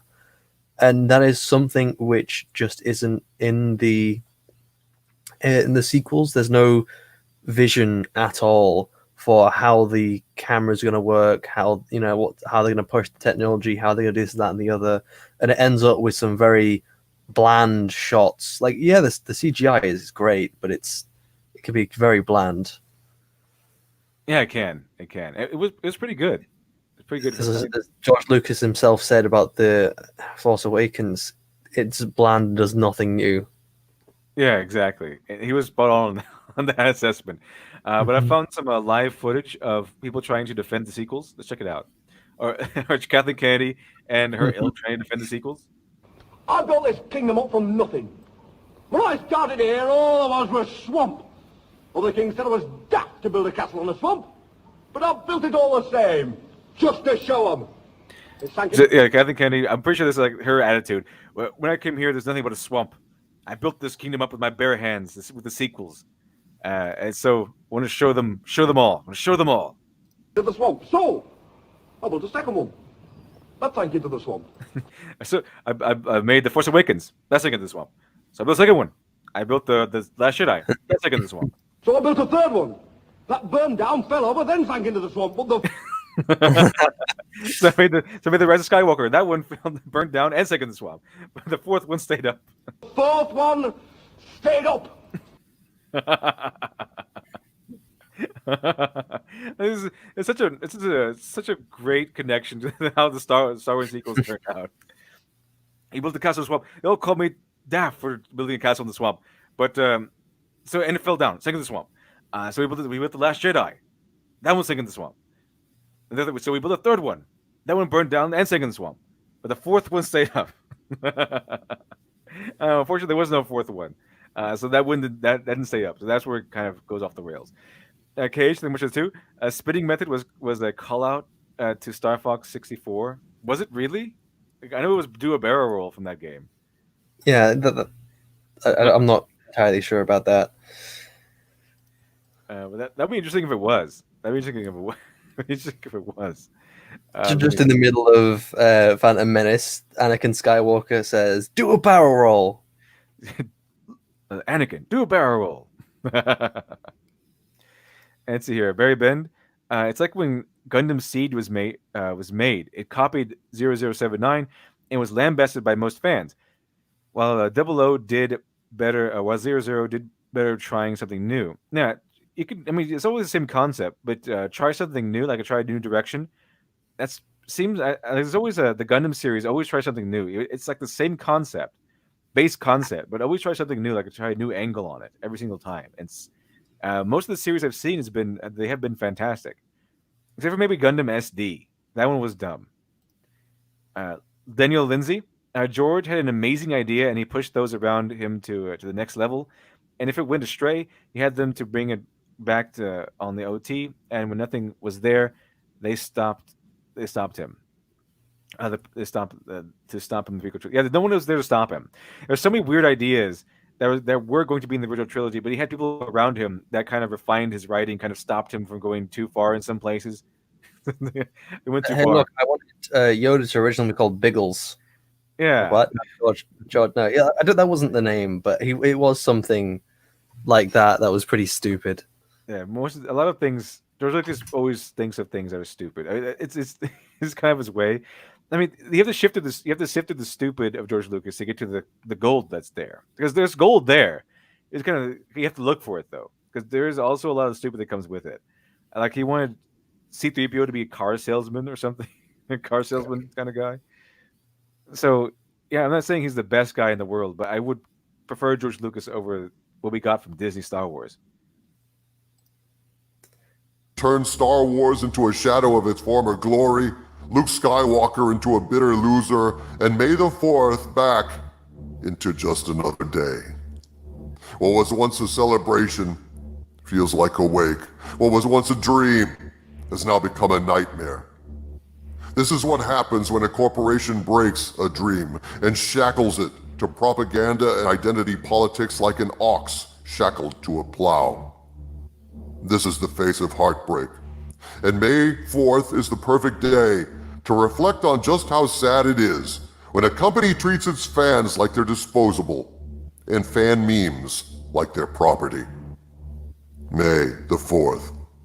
An internet meme created with love by fans. A silly way for fans to wave at each other across the digital gulf, saying, "Hey, I'm here, and like you, I love Star Wars." But wait, did you see what the Disney Star Wars tried to do with May the 4th? They tried to kind of have ownership over it, like not just try to buy it, but they had like a tweet that said, "Okay, respond to this tweet. If you respond to this tweet using hashtag May the 4th, then we own it, and it has to adhere to these guidelines, but it'll show up in anything we do. So we're taking your tweets with May the 4th, hashtag May the 4th in there, and they have to adhere to these guidelines, family-friendly guidelines, and we're going to use them in all of our products, possibly." All right, let me just go to Twitter and I'm going to get some porn. And I'm just going to tweet them at it with hashtag May the 4th. You should, and they mess it up that way because now we feel that okay, they're trying to take it over, and that's your instant reaction. Okay, I'm going to fight against you by doing this because they're trying to take it over. They're trying to make it. It's like the "Hello, fellow kids" thing. It's not like the corporate entity trying to move into something that was purely for the fans. They want to take it over. They want to get their greedy hands into something that was just pure fandom. Thunderfeet, thank you much for the $4.99 for the £4.99. In the prequels, Yoda should have been trying to warn the council, but they are too arrogant to listen. It would have been much more heartbreaking. And that would be. Like, you can imagine Yoda trying to plead on the floor, like trying to warn them about things, and the Jedi Council wouldn't be listening to him. Like, they would be rejecting Yoda. That would be heartbreaking. That would be pretty heartbreaking. I see here. Serene Forgeworks, we need your help, Star Fox. Kathleen Kennedy's invade Alderaan system. And we need a hero. We need a hero to come in. I see Insult to Demon Racing, which is 5. Appreciate that. And it's not a good comparison. The ox and the plow are used to work and produce something. The sequel trilogy did nothing productive. That's actually pretty good. It's pretty accurate. They did nothing productive. At least an ox and a plow can do something productive. The sequels actually did the opposite. The sequels are poison for Star Wars. They poison Star Wars to death. And so they did the exact opposite of being productive. Very good observation there. Insult to the human race. Appreciate that. Wars. You and I, we're part of the same tribe. We're brothers and sisters playing in the field that George Lucas made for us. Star Wars belonged to Lucasfilm, yes. But George Lucas also did everything he could to make it clear that Star Wars also belonged to fans. It lived in our imaginations and in our hearts. George Lucas not only tolerated that sense of shared ownership, he encouraged it. He fostered it. He not only allowed fans to create memes, create art, create fan films, he helped us, posting free Star Wars music and sound effects that fans could use to share their own Star Wars. This is actually true from what I've heard, that people did fan art of Star Wars And George Lucas loved that stuff. He posted it everywhere, and he loved it when people enjoyed his universe. Just like I think any writer would be. If you Yeah. make a universe, wouldn't you be happy if people started making fan films of it? That'd be So- fantastic. Literal Devil. So if someone like started making, I'm sure someone probably has actually. If like people started making fan art of like you and Dr. Alpha and everything, then that would make you feel pretty good, wouldn't it? Oh yeah, they have. It's fantastic. I love it. I love it. I was thinking about publishing it in the book if I have enough page space. Hopefully, I will. But I've only had one fan art from Sophistic Autistic, I believe. But even that little tiny pixel art just kind of made me feel good. It's nice. It's a nice feeling to have someone show their appreciation for you and what you're doing through their creativity. exactly, it doesn't it feels good, doesn't it? It feels like you're actually making people's days better. That you inspired them to make fan art. It's a fantastic feeling. And that's the difference between someone like George Lucas, which is a creator, and the corporate entity like Disney, where George Lucas says, "Yeah, awesome. Let me help you make fan films. Let me help you. Let me spread the word of your fan art." That's George Lucas. The corporate entity like the Disney says, "Oh, you made a fan work. Well, let me sue you into oblivion until you stop that."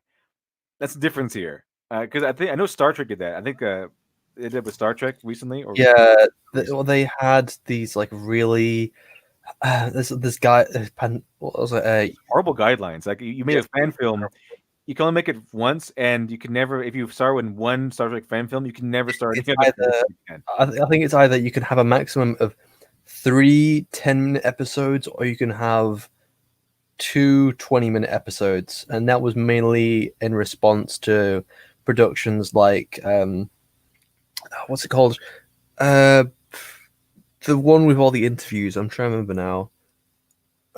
Anaxar, because Anaxar they were getting so much support that they just like I think they got a little jealous of what the people were doing towards the fan production. I think so too. And having seen what the Star Trek that came after that executive order, I'm pretty sure they were jealous, and I'm pretty sure it was a factor of they're better than us.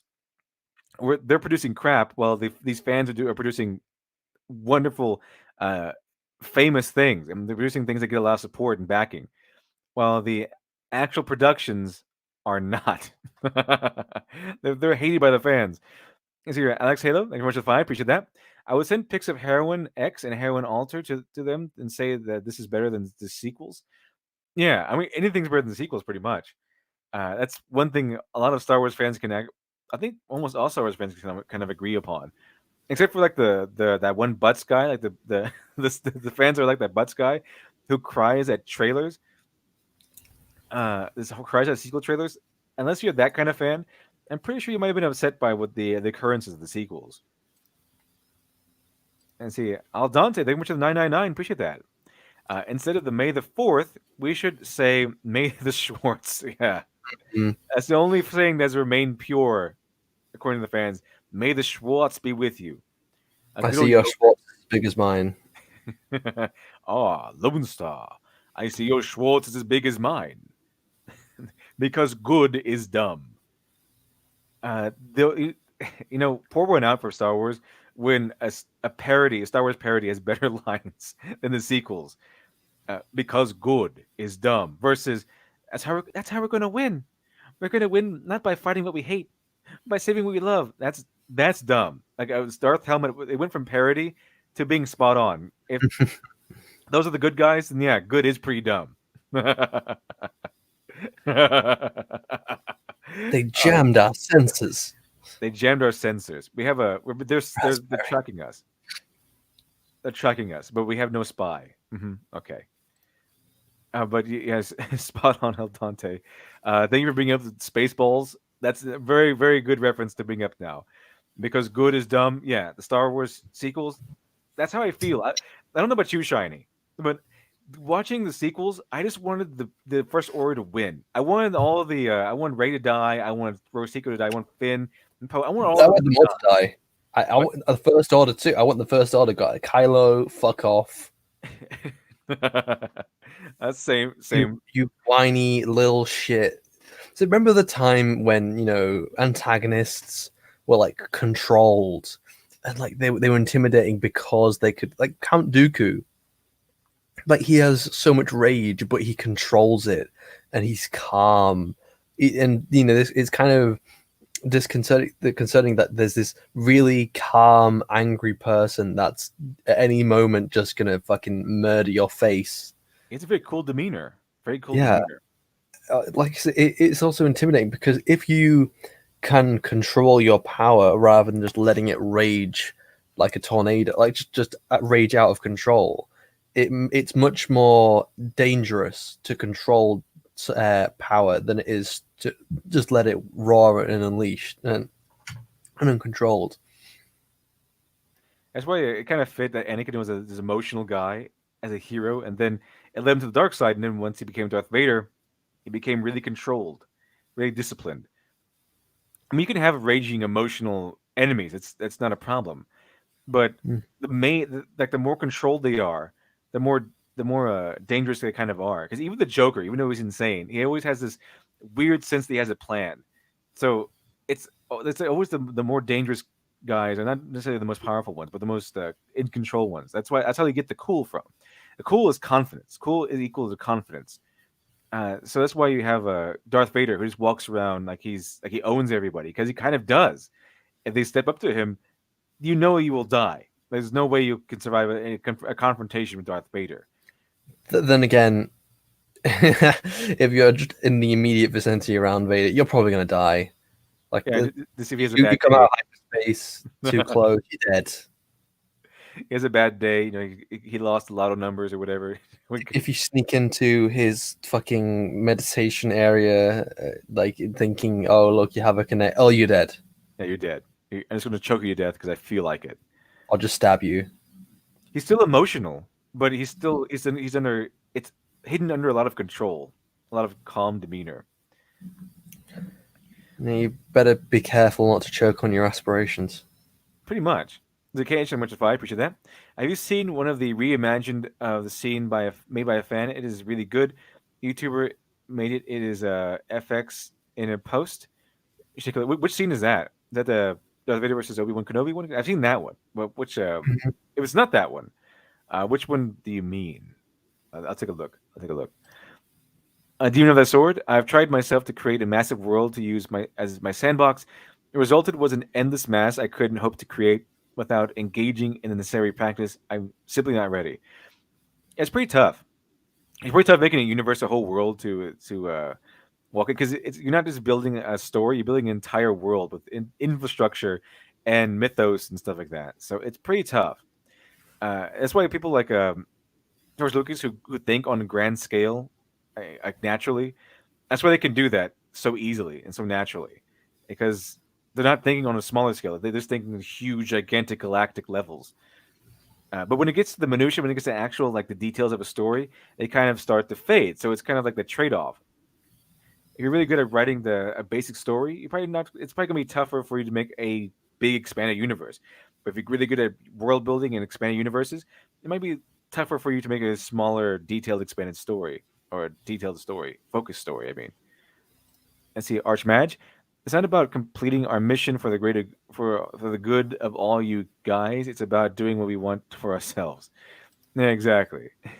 Let's see here. Hopefully, I didn't miss Alex Halo Order 69. Alex Halo Order 69. Is that what it was? KH. Okay, as KH, you mentioned a scene. You don't have the super chat. I just want to know what scene you're talking about. But you don't have to super chat it. I'll look for your comments in the comments. Someone said someone's dubbed Bane's lines over Darth Vader. Oh, that should be pretty funny. That sounds good. Batman. That sounds pretty interesting, actually. Let's continue with Doom. No, I want the Bane voice from was it Oral Knots, where it's just like a Bane talking about fucking strawberries and fiber and diet. I need more strawberries in my diet. Do you know what your diaphragm is like without fresh strawberries? Let me show you. And then just screams. Let's see. Can you do Doomcock for it now? For a little while longer, anyway. Star Wars dreams with others of their kind. It was a time of great dreams, great aspirations. It felt like Star Wars fans would be the guardians of justice and canon in this galaxy far, far away for the next 1,000 years. This is what a thriving fandom looks like. This is what love feels like. This giddy, playful exuberance that manifests not merely as a passive consumption of the works of others, but as an eruption of engagement and creativity, a response to a love letter received, a joyful shout that yes, we love you too. But today feels nothing like that to me. Today feels like a funeral. Disney took that love letter that fans wrote and tore it up. With The Force Awakens, The Last Jedi, and The Rise of Skywalker, Disney told the fans, sorry, we don't love you anymore. You no longer matter to us. We're over you. We want somebody new. We want to recruit new fans because we're sick to death of you. Disney told the fans that floated out of the theater as changed human beings on clouds of imagination on May 25th, 1977, that they're old. We've gotten everything out of you we're going to get. Your charms have worn thin. You're 50-something. The bloom is off your roses. We're putting you out to pasture like the other old horses. And the only reason we're not shipping you off to the glue factory... This is actually pretty accurate. Isn't that Doomcock being over dramatic at this point? Is exactly what happened. Did you hear about that whole Mos Eisley Cantina thing that they're actually building for the I think they're building like some sort of Star Wars theme park or something like that. Did you hear about that one? How it got shut down? I heard that the initially, what was it, the Star Wars land they have in Disneyland, that was originally supposed to be Tatooine with Mos Eisley Cantina, and then that's when Kathleen Kennedy said, no, we're doing a sequel Star Wars thing. Yeah, because she came in and said she said, no, we're not doing this anymore. We're doing Star Wars for a modern audience. She said, this is all for 50-somethings. All this Mos Eisley stuff. That's what she said. This is all for 50-somethings. Oh, because no one who's 20 years old could possibly enjoy the original trilogy. Oh, no, absolutely not. Looks into camera. No one could possibly like it at the age of 20. Nobody at all. Sorry, what? People like the original trilogy despite age? Oh. Yeah, well, who would have fucking thought? I don't know about you, Shiny, but I'm not, as far as I know, I'm not 50 yet. I'm not even close. Yeah. But I would immensely enjoy walking into the Mos Eisley Cantina. That'd be something I would actually like. And I'm not even that big of a Star Wars fan. And I think I would like that anyway. I think that'd be fucking magical to walk into the Mos Eisley Cantina. Especially if the band playing live music. I love live music. They've been so amazing, so immersive, so wonderful. But Kathleen Kennedy stepped in and said, "No, this is for we're getting rid of this. Okay, we're doing Disney sequel stuff. This is all the old stuff. It's all for 50-somethings." That's what she said. Exactly. Well, apparently I'm older than I'm mentally older than my physical age. Yeah, apparently we're older than we're supposed to be. I mean, than I thought I was. I thought I was a lot younger than 50. Yeah, Market 3D. I'm only 49. Okay, okay, Shiny. I'm only 49. It's a whole year from 50. Okay. Only 49,000 years old. But yeah, that's what she said. She said she disregarded entire swaths of fans because of their age. Imagine what the reaction, Eric Butt. Imagine the reaction he would have to entering the Mos Eisley Cantina. Yeah, as far as I'm aware, he's not fucking 50, but like he would just explode. He would just cry and just die there on the floor and explode. Yeah, I mean, most people would. Most people, even who are even remotely fans of Star Wars, would feel such a wonderful rush of excitement and emotion and nostalgia.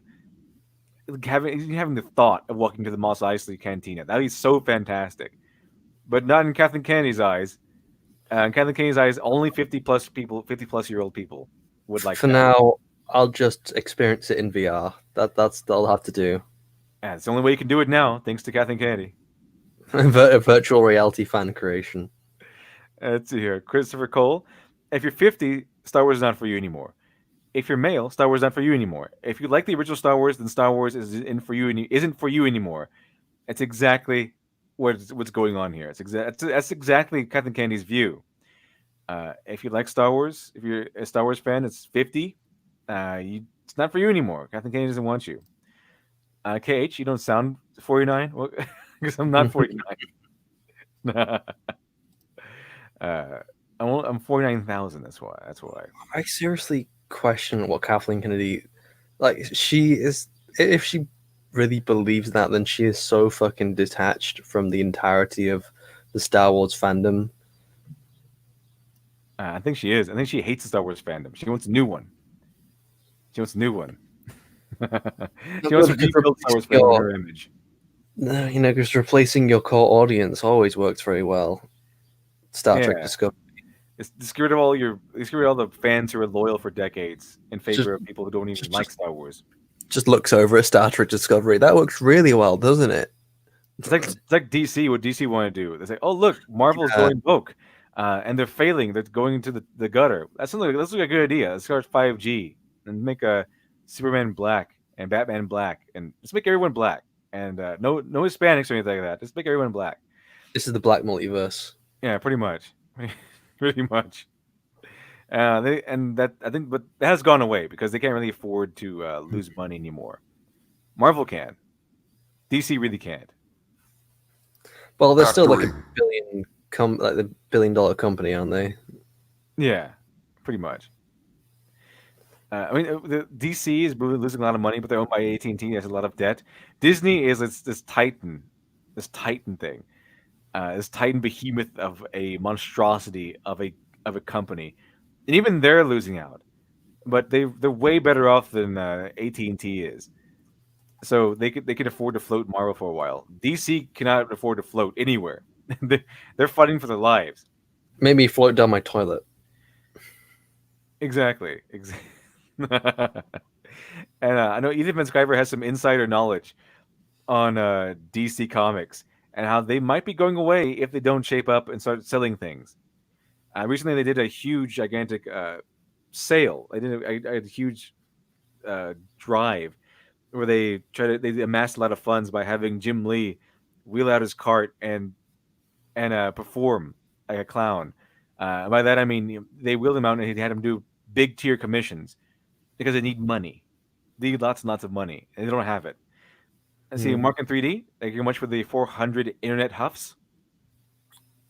Now I imagine Mr. Plinkett being banned from entering. Hey, aren't you Mr. Plinkett? No. You're Mr. Plinkett, aren't you? You can't come in here. George Lucas has you blacklisted.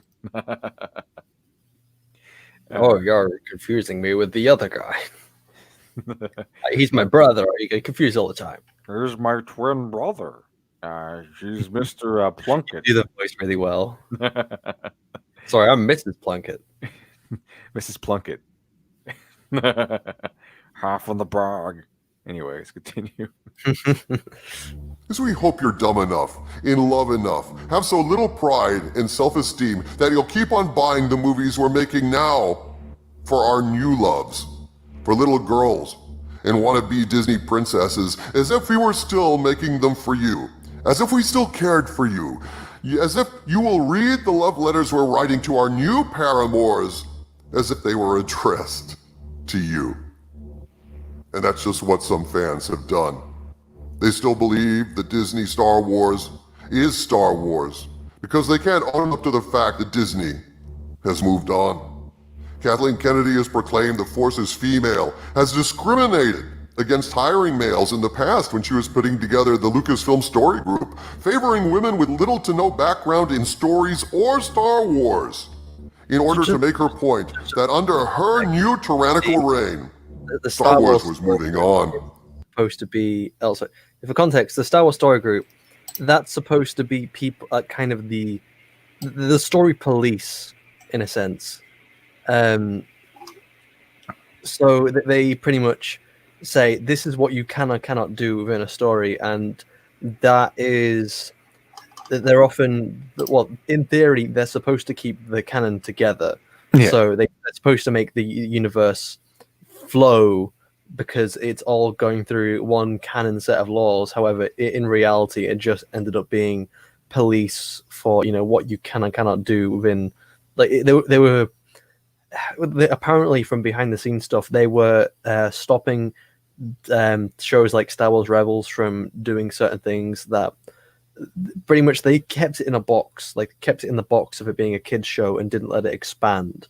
And other medias like comics and books have wanted to do certain things, but like the Star Wars story group said, no, you can't have events which are too big and affect the world. You can't do this, that, and the other. You can't do this because it would contradict that. But when it comes to the films themselves, they pretty much just let the films do whatever the fuck they want. Yeah, kind of strange, isn't it? Yeah, so the guardians of the stories, but they're kind of you really, aren't they? if you're gonna go with how it's supposed to theoretically work, you want people who know their Star Wars shit. You don't want to just be hiring people who don't know what they're doing. Even then, it just ended up being the Star Wars story police for anything that wasn't films. So, but hiring people based on merit is racist, though. They can't do that. They can't be racist. I see KH and 1-5, appreciate that. Will you go through Naughty Dog and Sony copyright striking YouTube channels? I've gone to those on a couple occasions in the past couple of videos, episodes. But I can't again. There's always new stuff coming out about the Naughty Dog. I know we covered just some guy who's actually going to war with them. By going to war, I mean he's suing Naughty Dog for copyright striking people. Him in particular. He can't really sue for someone else, but he's suing for his own channel being struck by these people. So all the power to him. Hopefully he succeeds. Alex Halo just from the 5, appreciate that. And Hero Hey, new video, a guy is calling Naruto is a privileged white kid. It was so dumb. Naruto, I didn't even watch all that much of Naruto, and he's not a privileged white kid. He's Japanese. Like, he's very, very, well, first of all, he's very Japanese. Second of all, he's like a pariah in his village, like for most of his life, because the demons like sealed away in his body. And he's not even the greatest guy. He's kind of he has to learn. It's very hard for him. Okay, I saw a few episodes of Naruto, and even I know already that he's not a privileged kid in any way. He doesn't have any parents. He doesn't have any money. He just has some extra talents that some people don't have. He's not privileged. He's not a privilege to have a demon stuck in your body. What is he? Is he a privileged white kid because he has blonde hair? That's kind of racist, isn't it? That is pretty silly. That is pretty silly. At least he's not ginger. Yeah, at least he's not ginger like Dr. Alpha. Miracle Child available on Indiegogo. Let's see. Does Dr. Alpha have a soul then? No, of course not. He's a villain. That's why he's a villain. And ginger. All gingers are villains. He's a soulless super villain. Obviously, because he's a ginger. Let's see here. She was going to do all she could to bend, fold, spindle, and mutilate Star Wars into something no longer recognizable to fans as Star Wars. Gone was the fun, gone was the creativity, gone the exuberance, and gone the love that Lucasfilm once had for all of us. Today feels like a funeral because my love of Star Wars is buried now. Buried beneath the soiled of 1,000 insults, 1,000 slights. They ignored our cries of protest, our pleas for kindness, our howls of hurt. And we couldn't get on board with this new mutilated... And what'd you say? I have a question. So if Dr. Alpha's ginger, does that mean he's representing a minority? I think technically yes, I guess. He's It's a minority-led series.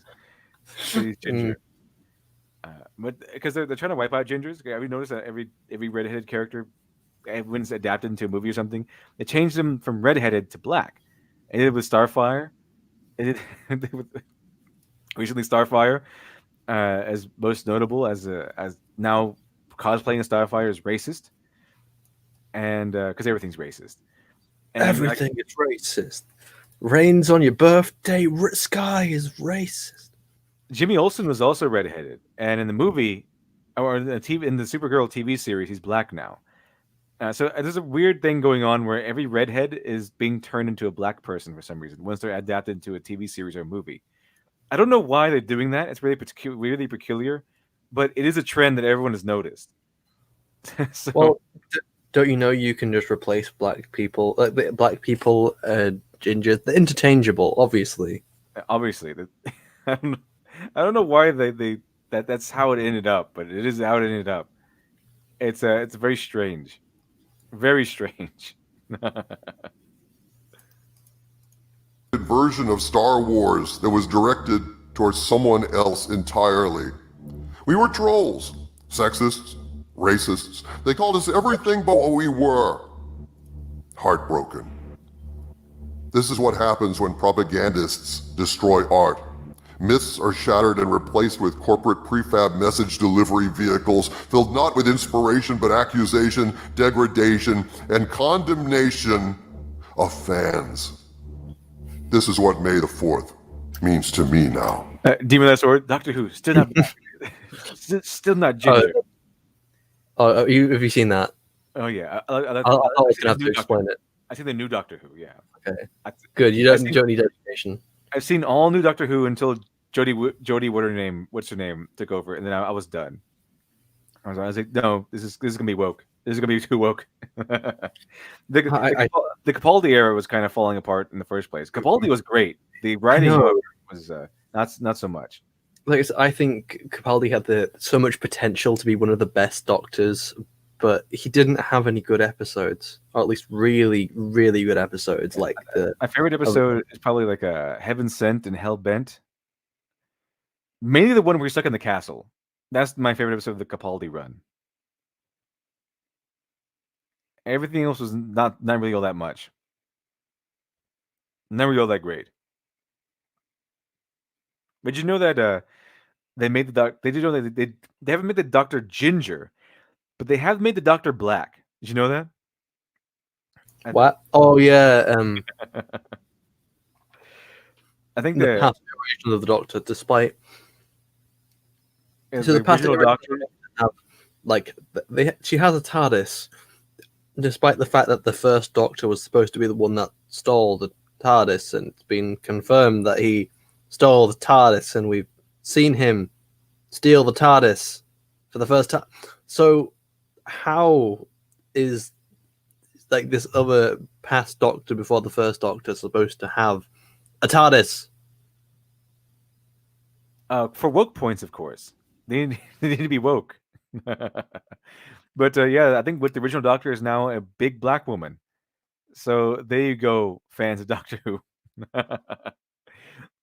Gigantic retcon. For wokeness, because they feel they're morally obligated to be woke. DJM voices. Some of us thought Doctor Who was crap before it was cool.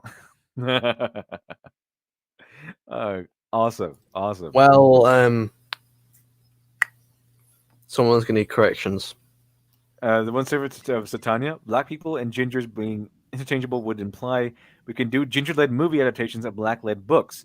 Can we do like a movie about Martin Luther King Jr. but have him cast as a ginger? The guy who played Rorschach. Can we get the guy who played Rorschach in the Watchmen movie? He played Martin Luther King, and it should be pretty. Historically, historically they're very oppressed, so it would fit. According to the statistics, gingers have a high risk of joining ISIS, so I could see that. Yeah, that one that has a black people having superpowers would be great. Oh yeah, Kwanzaa Osayefo. Did you ever hear about that one? Kwanzaa Osayefo and his series called Black. It was a crowdfunded comic. He basically it's the X-Men, but in a world where only black people have superpowers. Not every black person, but only the black people have superpowers. And it could be anything from like super strength to I don't know, be able to create bubbles or something. But Kwanzaa CFO, he made a world where only black people have superpowers. But here's the thing: slavery still happened, and black people are still oppressed in that world. So I don't really know how that exactly goes, because it's just, and not only that, they get enslaved again. Like there's a spin-off series called America Sweetheart, and she actually the spin is that she actually comes from the future, and she's actually like a Superman. She can fly, she has super strength, she has all these powers, and she actually comes from the future, where white people have enslaved black people yet again to be super weapons because they have powers. How did they do that? How do they manage to do that in the first place? No idea, but they do. So a bunch of people who don't have superpowers enslave people who do have superpowers and use them as weapons somehow. Doesn't make any sense, but that's how it goes. I don't know if you've heard about it or seen it. I haven't even seen it myself. But there's a BBC show. I can't remember what it's called. And it is a alternate universe story about what if the Africans came over and enslaved the Europeans. That's and it's a weird show. Apparently it is weird. It's set in modern day, but strangely enough, I think the majority of people within I believe it's being filmed and shown in England, but like black people are the majority and white people are the oppressed minority. Even though that isn't quite accurate, because if you wanted to be have a good mirror, it would be that they were taken back to Africa, but obviously they can't go and film in Africa because it's difficult to fly actors all the way. And then you'd also have to, because if you're doing it in England, you'd have to make the current. It's also based off a novel written by some lady. Because if you want to make these comparisons, you have to it would be more like comparing. Someone sounds like it was done by some lady. It sounds like a setup for a porno or something, like a neurotic fiction. Oh no. I'm trying to remember. I haven't seen it, so I don't want to say too much just in case it's wrong. But I just know a little bit about it. And if you are going to have a good depiction of this, I don't know why you'd want a good depiction, but surely you'd have it England be modern, more like what Africa or South Africa is like right now, rather than showing England as black people majority and white people minority. Yeah, this sounds like someone's 50 Shades of Grey or something. It doesn't sound like an actual show they did seriously. No, it is a show that they did seriously, and I have no idea what it is. I'll fucking Google it. Why not? See, Alex Halo, they went to 2. Don't let them near Ezra Scarlet from Fairy Tail. Oh yeah, now that character I know, and she's red. She's like a red-haired fairy or something like that. But yeah, she's redheaded, so she would get replaced. She would be replaced. If they did an adaptation of it. KH and Witcher 2. If Doctor Who is a sexy lady, would watch it, but yeah, they didn't make her a sexy lady. Mm-hmm. In any iteration, like Jodie Whittaker is like a stick, and the black woman they made is like the one they like to make, like the huge, gigantic ones. So no one likes these characters. Nobody does. There's not conjecture. There's not opinion. This is by numbers. The ratings for the woke Doctor Who, the Jodie Whittaker run, has been absolutely dismal. It's been falling lower and lower and lower. And even like the normie fans are saying, well, this is way too woke. What is going on here? So it's not looking good for Doctor Who. Not looking good for Doctor Who at all. May the 4th be with you started out as a meme created with playfulness. by fans. Recently, Disney claimed some kind of ownership over that phrase, an ownership I don't quite understand. I don't know how someone can own a day or a pun. Well, regardless, you can have it, Disney. You're welcome to it. I no longer want it. To semi-quote The Princess Bride, a movie currently locked away in Disney's vault, possibly never to be seen again. You keep using that phrase. I do not think it means what you think it means. And I fear it never will again. From the center of the earth, this is Dictor Van Doomcock bidding you all, my friends, stay safe and stay angry. Stay safe. Stay angry, people. All right. So I think I found some of these scenes that we can watch. Let me check it out. I think. Let's see here. Where is it? Here's the first one I wanted to go over. Darth Vader with his Bane voice. The regional governors now have direct control over their territories. Fear will keep the local systems in line. Fear of this battle station. And what of the rebellion? If the rebels have obtained a complete technical readout of this station, it is possible, however unlikely, that they might find a weakness and exploit it. It would be extremely painful.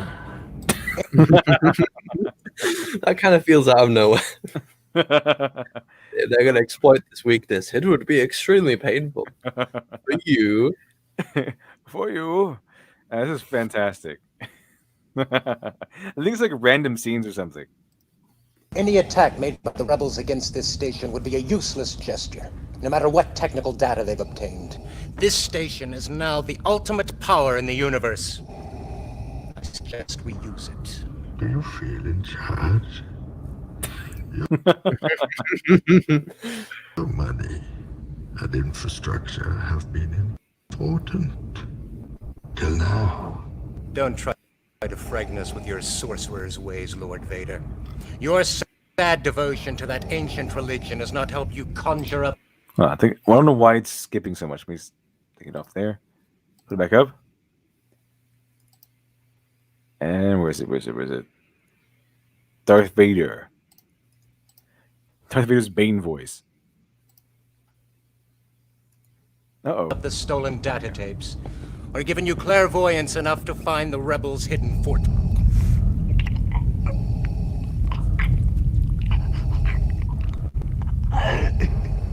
This gives you power over me.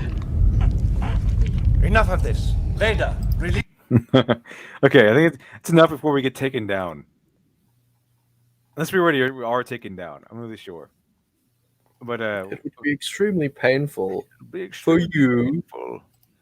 For you. And Darth Vader with the Bane voice.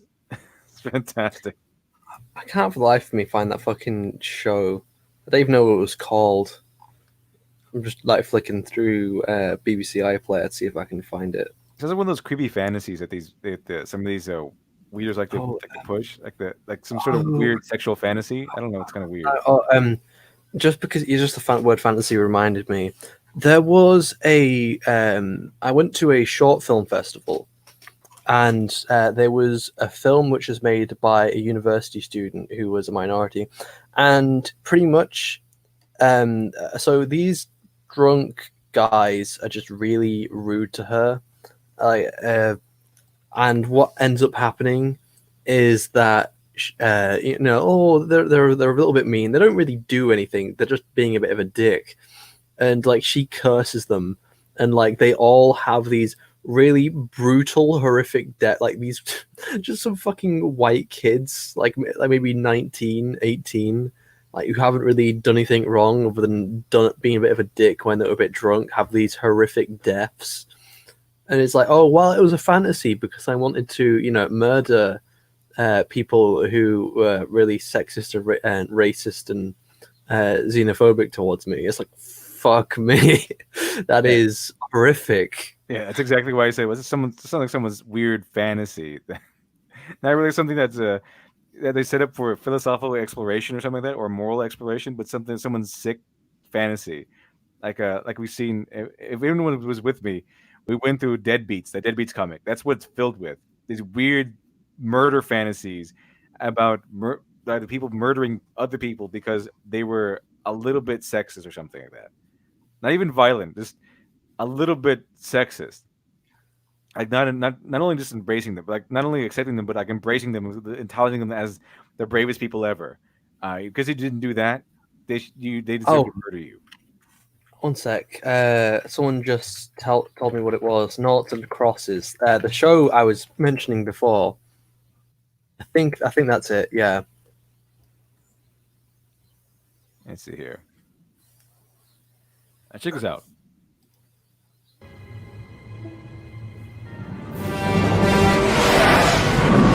Okay. Hopefully we don't get struck for that one. Uh-oh. No, why do people put this music in here?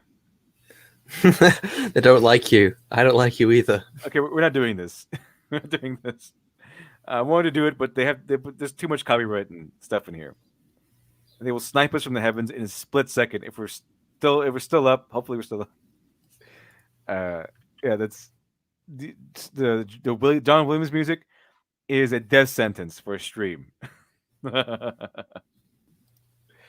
I mean, it's just too good. Like, it's not even copyright. Just John Williams music just makes the stream explode. That it just can't handle it. It can't. It can't. It absolutely can't. Let's see here. Let's see. What else can we do? What else can we go for, chat? What else can we go for? Let's see. Oh, let's see. Okay, so, Rashani, what do you know about bisexual lighting?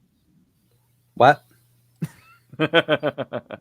Sorry, just run that by me again. What do you know about bisexual lighting? Because have you ever seen these? There's some. I've seen social justice works, NPC works.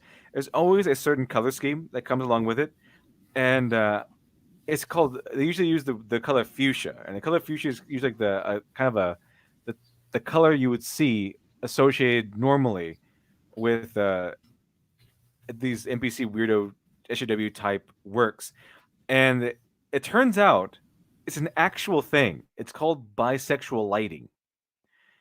I'll give you a sample right here. You know Gotham High, right? Oh no. Let's see here. No. See, notice the lighting here. Notice the color scheme. Mm-hmm. It's like blues and fuchsias and all that stuff. This is called bisexual lighting. And we're going to go into this a little bit, and we're going to go into the comic book. But this is exactly what we mean by when we say bisexual lighting. And apparently, it's an actual thing. It's reported on by the Mary Sue. So let me get the Mary Sue up. KHM122, appreciate that. Running out of internet gas? Yeah, I think maybe it was a blessing in disguise. It was a blessing in disguise. Well, I think it's more. It's not lighting. It's more color scheme. Yeah, I mean they use it in color scheme, and they use it in actual like movies and stuff. Let me see here. So this is what the Mary Sue calls it. And the colors of the lighting would still be a color scheme. So according to Mary Sue, let's chat about bisexual lighting. This is what they call it. It's not my term, chat. This is their term. What? See, same color scheme in the background. Fuchsia, blue. It's the same color scheme. So what is this big gay? So sometimes, this is Mary Sue. Sometimes it seems like you can't turn on the screen these days without seeing characters wreathed in pink, purple, and blue, from Frozen 2 to John Wick. The phenomenon known as bisexual lighting has deeply established itself in the visual aesthetic of movies and television. And audiences see it not just as a beautiful cinematic image, but as possible clue to a character's hidden sexuality. What? Apparently this is exactly what they think of. I actually have this video pulled up. This is a warning to everybody, so we can find out what these color schemes mean. So it's. But what if someone just likes the colors? What if can't someone just like how colors look? Because I'm pretty sure that's how John Wick works. I'm pretty sure John Wick is not doing some hidden bisexual lighting. I mean, have you heard of color theory? you know, color theory, where it's like, oh, certain colors, if you do them in certain ways, look well together. And it's like, okay, yeah, these are colors that just look nice together. And a lot of people think they look nice together. I don't look at colors and I think, oh, this lady's being illuminated by fucking pink. That means she's fucking lesbian. Or I don't look at this guy and I was like, oh, he's being lit with pink. That means he's gay. No, it's a thing. It's called bisexual lighting. It's what they call it. That's what they call it. And that's what it is. I have a question. Right. The Mary Sue is always right. So it's the most it's the most reliable source on the internet for these sorts of things, Shiny. I have a question. So if you have a dark side user and a light side user, and they have red and blue lightsabers, which end up casting like purple light on the two users, does that mean that they're bisexual? Yes, according to the infallible Mary Sue. Yes. Alex Halo, thank you very much for the two. Appreciate that. It isn't Kazuna or Melody colors. They refuse it. But you can't refuse it though. You can't refuse it. It's real. You have to keep an open mind, chat. No, I can refuse it because it's stupid. By the way, isn't there one of those last season of the Clone Wars? Isn't there a character with fuchsia hair? He has like pink colored hair. Shaved side of the head, pink colored hair. Like maybe not. I'm trying to remember what you might be talking about. I don't think they got that bold with it. Well, you're talking about the fucking annoying sisters. Yeah, no, they don't. They don't have. They have HB haircuts, but don't have the hair color. So let's take on that end. But they have the shaved sides of the heads and everything. They look like the people who probably wrote the episode.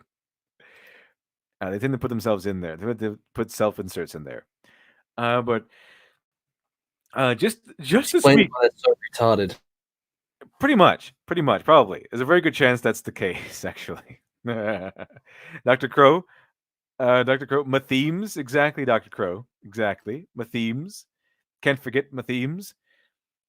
Just this week, the above image from an upcoming episode of Supernatural made the rounds, and fans who have long theories that Dean Winchester, Jesse Ackles, is bisexual jumped on the colors behind him as yet another bit of proof that Dean is bi. While I don't want to discourage fans from their headcanons, unless it's probably wrong think, I totally think that Dean can be read as bi, and that's personally how I read him. The prevalence of bi lighting is actually a much more complex and technical film phenomenon. Bi lighting has been getting press for a while now. Last year, YouTuber Kyle Colgren made a really excellent video essay on the subject after there was so much internet discussion about the prevalence of bi lighting in films last year. Well, I know what we're now covering on the Smudcast. You don't want to cover bisexual lighting on the Smudcast? That's enough of the Mary Sue. Actually, let's go ahead and watch that video. I have that video pulled up in a proper YouTube tab. Proper YouTube tab. No. Bisexual. Let's see what learn all about bisexual lighting. It's a special episode of Morning Nonsense. It's like Sesame Street today. It's like Sesame Street. Please, let's just talk about anything else. Literally anything else. But you want to learn something today? We could learn how colors work, Shiny. We can learn how fucking colors work. So a few months back, this tweet by writer Hattie Soikin was making the rounds, and wow, really? Her name is Soikin. This is already starting off fantastic. It had screen caps of these 4 movies in it, and I responded half jokingly with this idea for a video essay: the rise of bi lighting. And people seem to like my joke tweet. So, want to talk about bi lighting? Yes, chat. Let's talk about bi lighting. Well, come on, Chad. You don't want to talk about bi-lighting? It's gay. This is bi-lighting, by the way. So blue and pink. It's only the case for John Wick because obviously Red. John Wick's not gay. That could easily just be red. Like at this point, just look at the fucking light. It could be red for all you know. Yeah, So it's not. But according to Mary Sue, the infallible Mary Sue, it's bi-lighting. Oh, one sec, Litradell. I'm going to send you something I made fucking ages ago. One sec. Apparently, this is gay.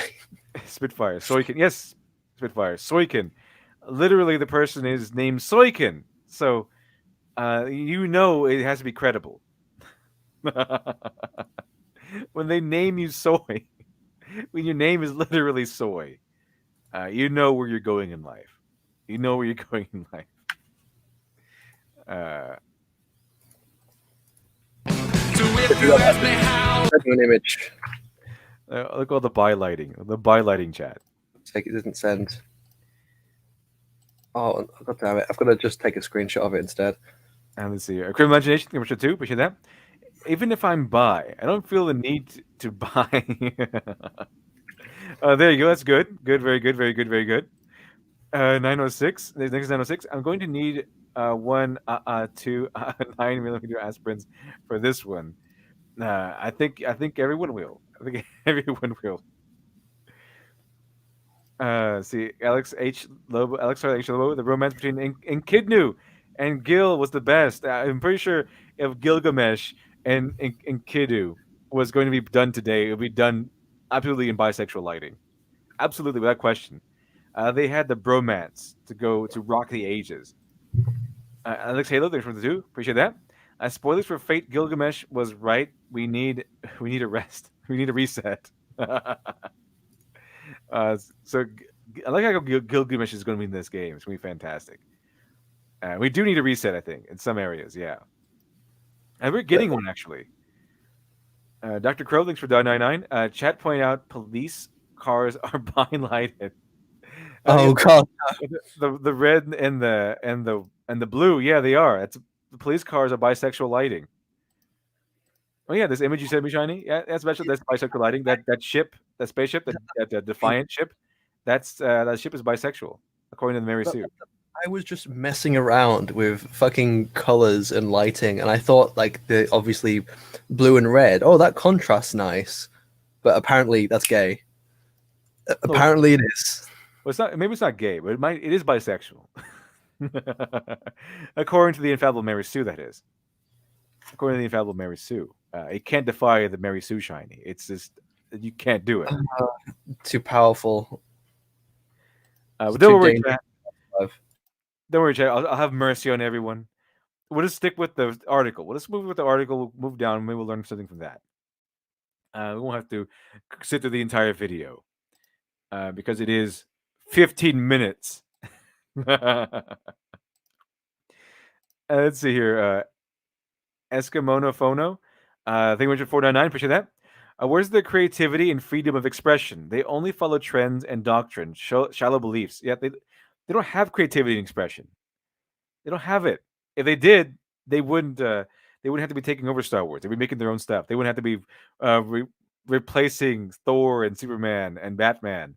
They're doing their own things. So what happened to the creativity and freedom of expression? They don't have it, unfortunately. And they pushed out and blacklisted everyone who does.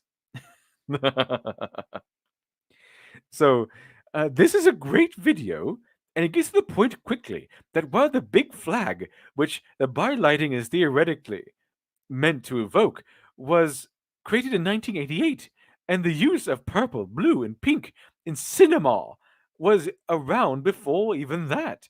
And further, the general cultural consciousness that bi-flag existed in even more recent.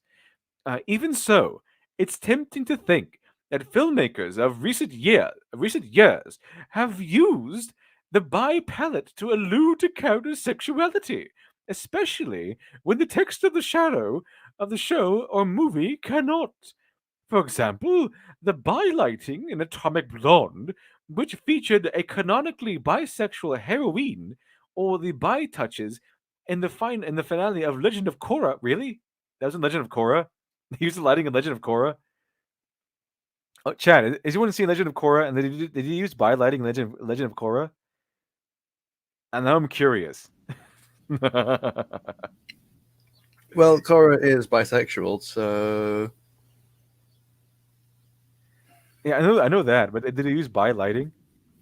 I don't know. I only watched the first episode. The numbers we know. LD, you know how you open these streams with vaporwave? LD, you're gay. Oh no, that's right. That's right. If you didn't notice, let me check this out. Check this out, Shiny. I open up. You know how I always open up my streams. With this. Bisexual lighting's Shiny. Oh no, Literature Devil, you've revealed yourself. Apparently I have. Apparently I'm out of the closet. Feels good to be out of the closet. Must have been very cramped in there. No, yeah. So many demons in there, you know. Let's see. Occasion which is 5. Appreciate that. Would you Just be out of curiosity, I don't I guess reading wouldn't be very well thought of in hell. So did you have to like keep it from all the other devils, and then you kind of came out as a literature devil? Well, I mean, you kill enough demons and you make enough books out of their skin, they kind of leave you alone. Is the occasion which is 5. Appreciate that.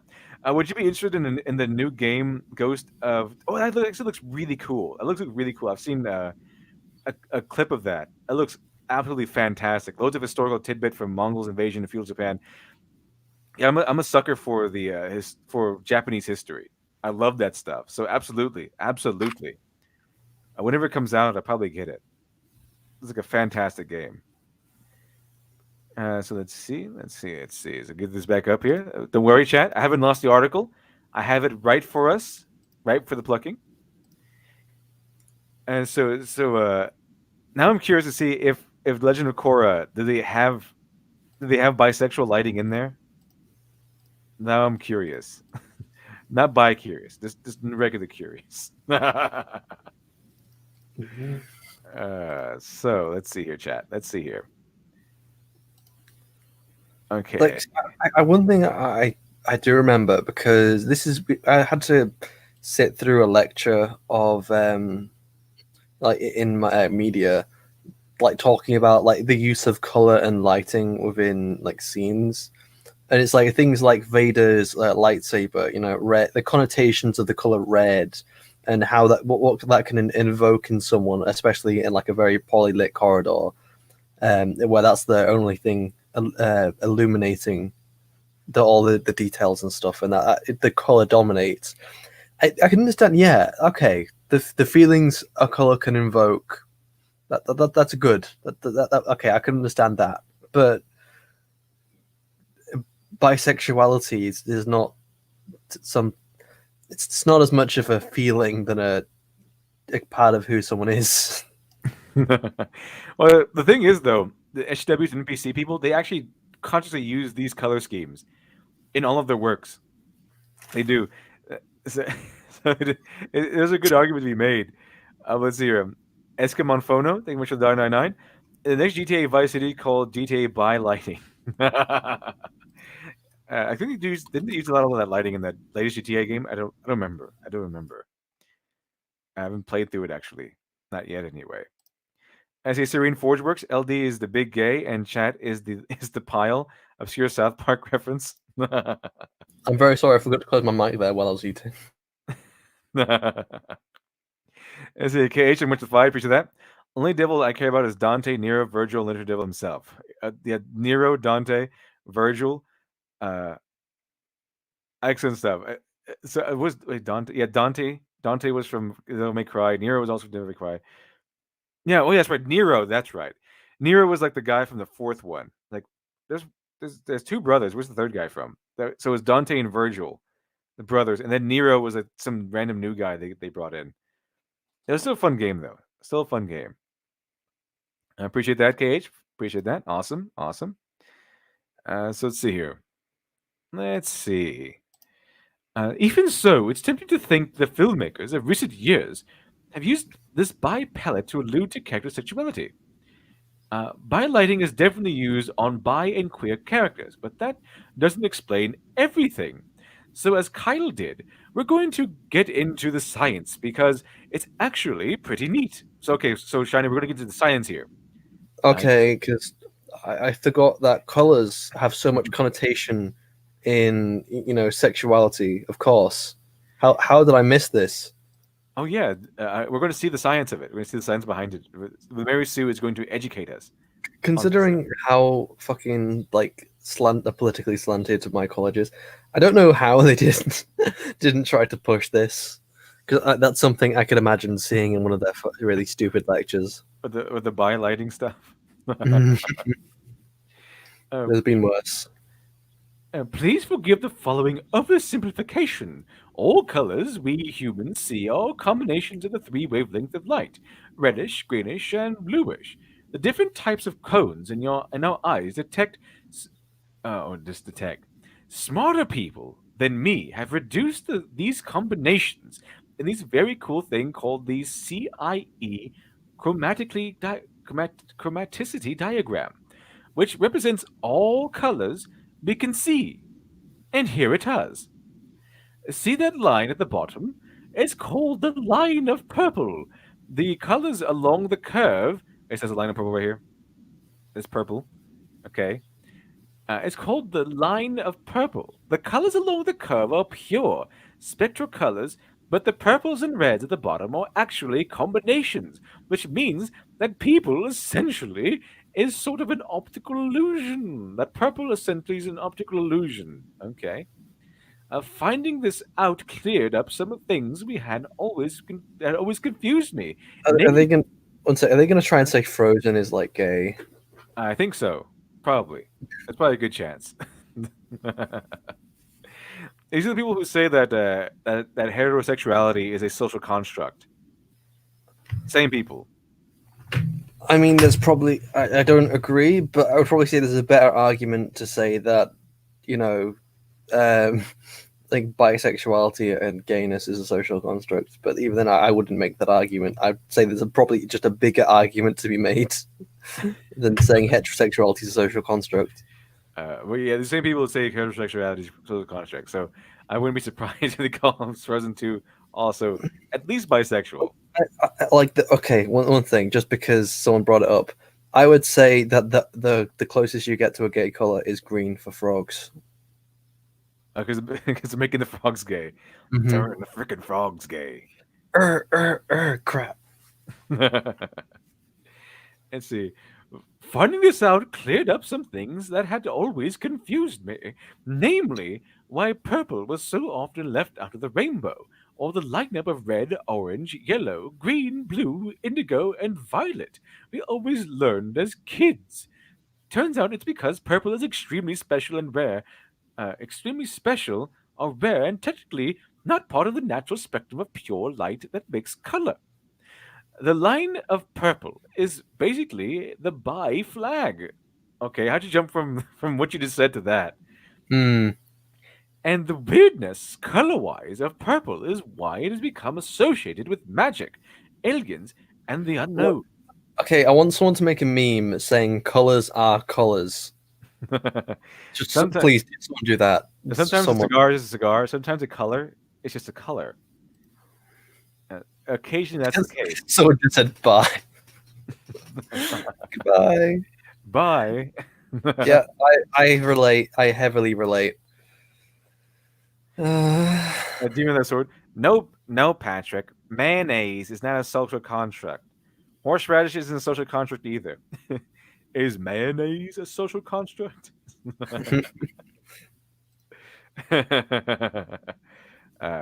So, R Master DX. So purple is a social construct. Yes, R Master DX. Purple is a social construct. According to this, yes, it's not a real color apparently.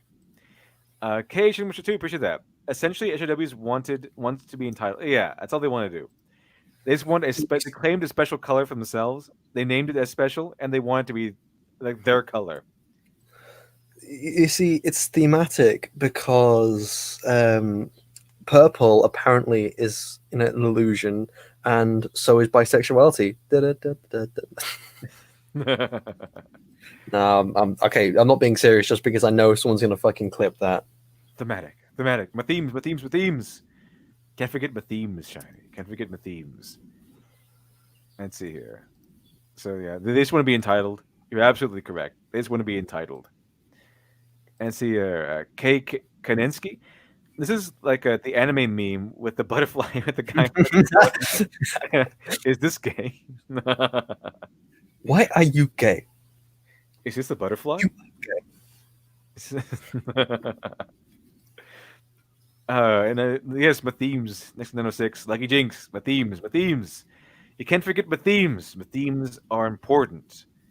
By the way, that's why the my themes emoji is in fuchsia, because of bisexual lighting. The whole bisexual lighting thing. That's why it's in fuchsia. Because fuchsia is the color of the SJW. They have claimed it. They have claimed it, Shiny. Because it's You can't have it anymore. Well, I'm just waiting for the color blue to be claimed, and I won't be able to use it again on my icon. I think they're very close to claiming it, actually. Probably very close. Oh, are you being serious? Or are you joking? I actually don't know. I can't really tell you. Who knows? You can't predict this amount of retardation. The line of purple is basically the bi flag, and the weirdness color-wise of purple is why it has become associated with magic, aliens, and the unknown. The bi lighting scheme was popular in the 80s in the neo-noir, and we see it often in sci-fi, fantasy, or action movies where a character is an unknown, dangerous place. But purple has always been the color of royalty and the divine, and so also something special. Therefore, in these cases, the color scheme isn't a secret message about sexuality, but a visual shorthand of otherness or otherworldliness. So they've chosen purple because it's so super special awesome. It's basically what we're telling us, Shiny, is purple is the color of the Mary Sue. Like if Ray were a color, she'd be purple. That's what I'm getting at. That's what I'm taking away from this. And not very often, otherness and bisexuality are even the slogan, the little Mary Sue icon. She has purple hair. He has bisexual light hair. I can't for the life of me understand why someone is calling themselves like they call their fucking website the Mary Sue. It's stupid. Because it makes us angry. Hey, I'm going to name myself after a fucking overpowered character type. You want to pump out more soy boys that look like Will Wheaton? This is the inevitable result of all of this. This is where we're going. This is why we fight so hard. That's why, Shiny. That's why. I just love it shit on Will Wheaton. Just shut up, Will. Shut up, Wesley. They want more. They want to pump out more soy boys like Will Wheaton. That's why. That's essentially the reason. So how long is this article? Okay, send that. Okay. Good. So I don't need to get my gun. Not that I have a gun. It's just a little plastic thing that just probably gets my head just trying to end it all. I would say you're in Britain. You can't have guns. No, we can. It's just the gun laws are very complex, and I'm not going to spend half an hour talking about it here because I've had to explain it to Americans before. So yes, you can own a gun here. It's just very complicated. Sorry, I can't hear you over my fully automatics. I'll go shoot some schools up with them. That only happens to the people who don't obey the law. Well, tonight I am the law. I am the law. Let's see. Now, very often, otherness and bisexuality are things they coincide. They meant to say that a character can be both bisexual and other, and otherness is an extremely queer experience in general, which is why, in a film like Frozen 2, for instance, they get a strong bisexual color scheme that serves as a visual shorthand to the magical nature of where the gang is going. But also, perhaps to reinforce the subtextual queerness. I just want to point out. I want to point out they're classifying bisexuals as other. That's what they call.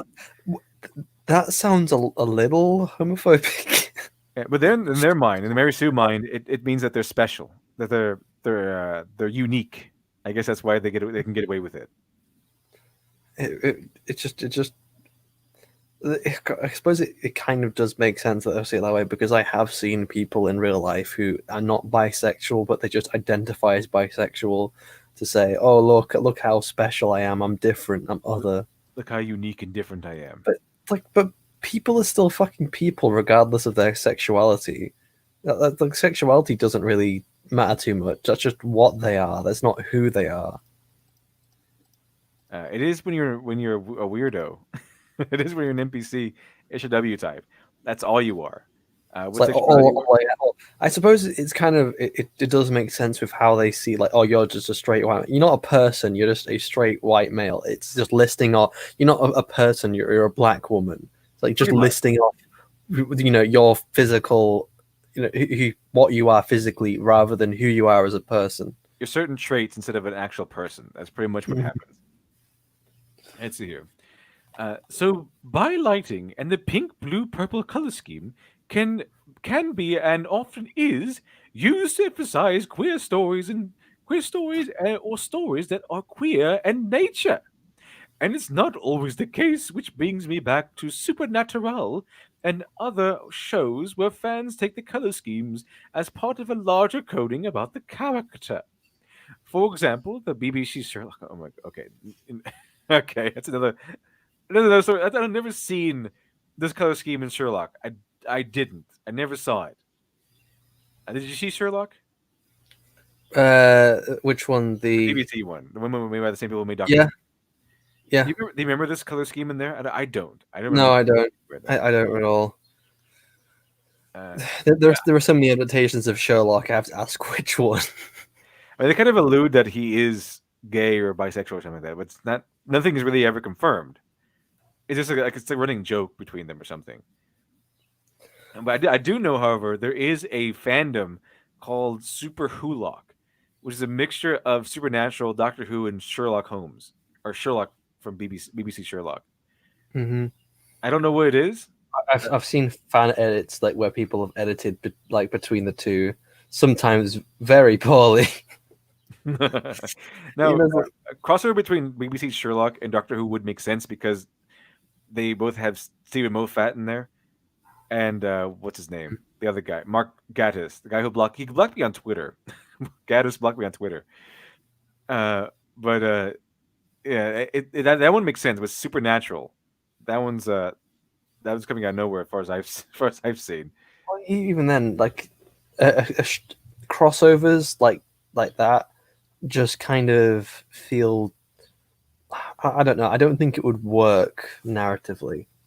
Like, I know people have done crossovers before, but it's very difficult to do a crossover properly. So let's see. What else do we have here? Okay, so when magic is afoot, so when we look at the picture of Dean with the guest star Christian Kane, we can definitely think, "Oh boy, that's pretty bisexual." People, because that's what people think. That's how people think in their minds. I can see people watching a show and saying something like, "Oh boy, that's pretty bisexual." That's how people talk. That's totally how people talk in real life. That's how everyday people talk. I just walk along the street and someone just points at someone's clothes and say that's pretty bisexual. That doesn't happen. It doesn't. It's people don't think this way. They shouldn't fucking think. I hope they don't think this way. Well, golly gee whiz. Well, isn't that bisexual? Holy bisexual, Batman. Holy bisexuals, Batman. Nexus 906, very much 5. Appreciate that. People are people unless they know them, and barely that. They are concepts used to bludgeon other opponents, pretty much, because that's how social justice warriors and NPCs see people. They want to protect. They don't see them as people. They see them as lesser.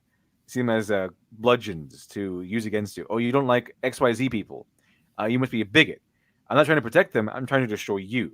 So this guy agreed with me. This guy disagreed with me. He must be a bigot.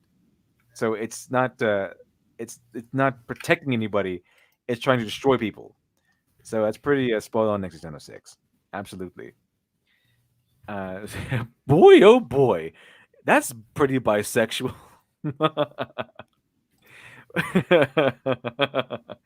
But it might be more in keeping with the text and the intention of the shot to guess, oh, something magical is happening, and this is probably an illusion of some sort.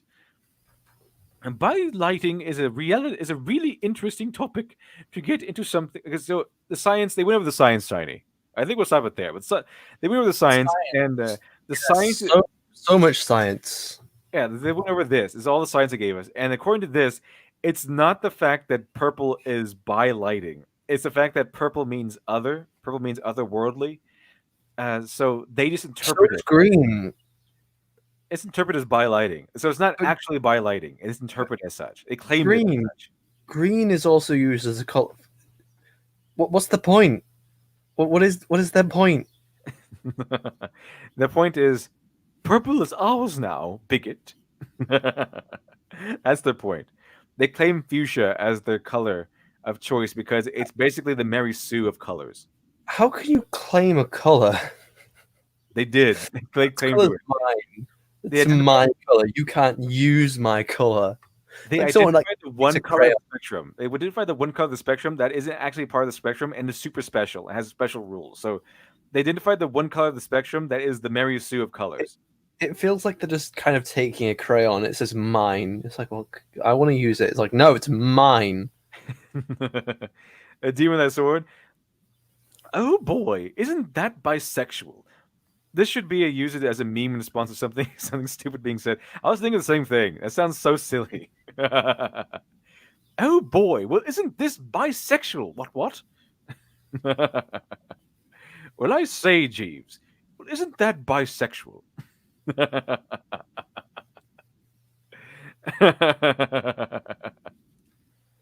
So can't people just, enjoy purple? There are people who, enjoy. No, they color. have to politicize it. They have to politicize it, Charlie. It has to be politicized. See, Alex Star, H. Lobo, soon brushing your teeth will be gay. Brushing your teeth will be considered gay. I'm pretty sure it already is. Q2 Debate. You can tell the Mary Sue is nothing more than hipsters trying to be in on SJW culture because it's cool.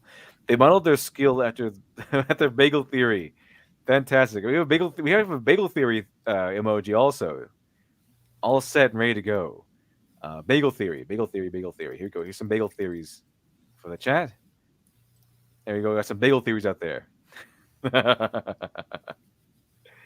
There's at least we're going to end the stream on that. We got to learn something today, chat. But don't leave just yet. You have to take the weekly vote. So before we close out for today, get this real quick. KH, which is fine, appreciate that. In ancient Rome, purple meant royalty. Can we see what SJWs meant? They are royalty, but in reality, they aren't. The world does not roll around, but they think it does. I think it does, though. And having a color of aliens and magic and the wonderness of the unknown and royalty, of course they would pick purple to be their color. Of course they would pick fuchsia to be their color. Not only is it the Mary Sue of colors, but it's often associated with fantastical things. So you'll instantly associate with fantastical things like royalty. But we'll close it out here. I think we tortured everyone enough for today. So here's the vote, chat. Would you like me to have a morning nonsense tomorrow Saturday? Would you like me to have a morning nonsense tomorrow morning? Yes or no? Oh, it just so happens I'm going to be busy tomorrow. Oh, I'm not going to be then. Yeah, you're watching your hair. Yep. I'm cleaning my helmet. You're cleaning your helmet tomorrow. See, my screen has just vomited over it a bit too much.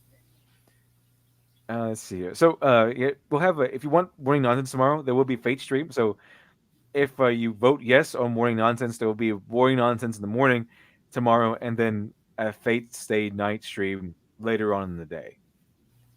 So, would you like a more nonsense stream tomorrow morning, or no more nonsense stream in the morning? So, getting yes, please. Getting some yes, getting some yeses here. We're having the Fate stream either way, unless technical issues abound. What's the Fate stream? Last time I played Doki Doki Literature Club, and then people who have the chat said that after that we'll play Fate Stay Night, and Smudboy knows a lot about it for some reason. I guess he played it before, so apparently it's a good game. Apparently it's a really fun game. That's the game we'll be playing next for the video game streams. So I'm getting an overwhelming amount of yeses. So okay, chat. One of them coming from the same person. Okay, chat. We'll have a Mori Nonsense stream tomorrow morning. Remember, Saturday Mori Nonsense begins at 8 a.m. / 9 a.m. Eastern, 8 a.m. Central. So you can sleep in 30 minutes later. 30 minutes later. Okay, everyone. So that's settled. So I'll go ahead and close the stream out here. Thank you very much, Shiny, for joining me and during all of that. I'm not thankful for joining. Appreciate it. Okay, chat. So thank you everyone for joining us today. I hope you have a wonderful rest of your day. I hope it's going to be far better. Fly, you fools. Exactly. So thank you very much for joining us, chat. I hope you have a fantastic rest of your day. And of course, I will see you all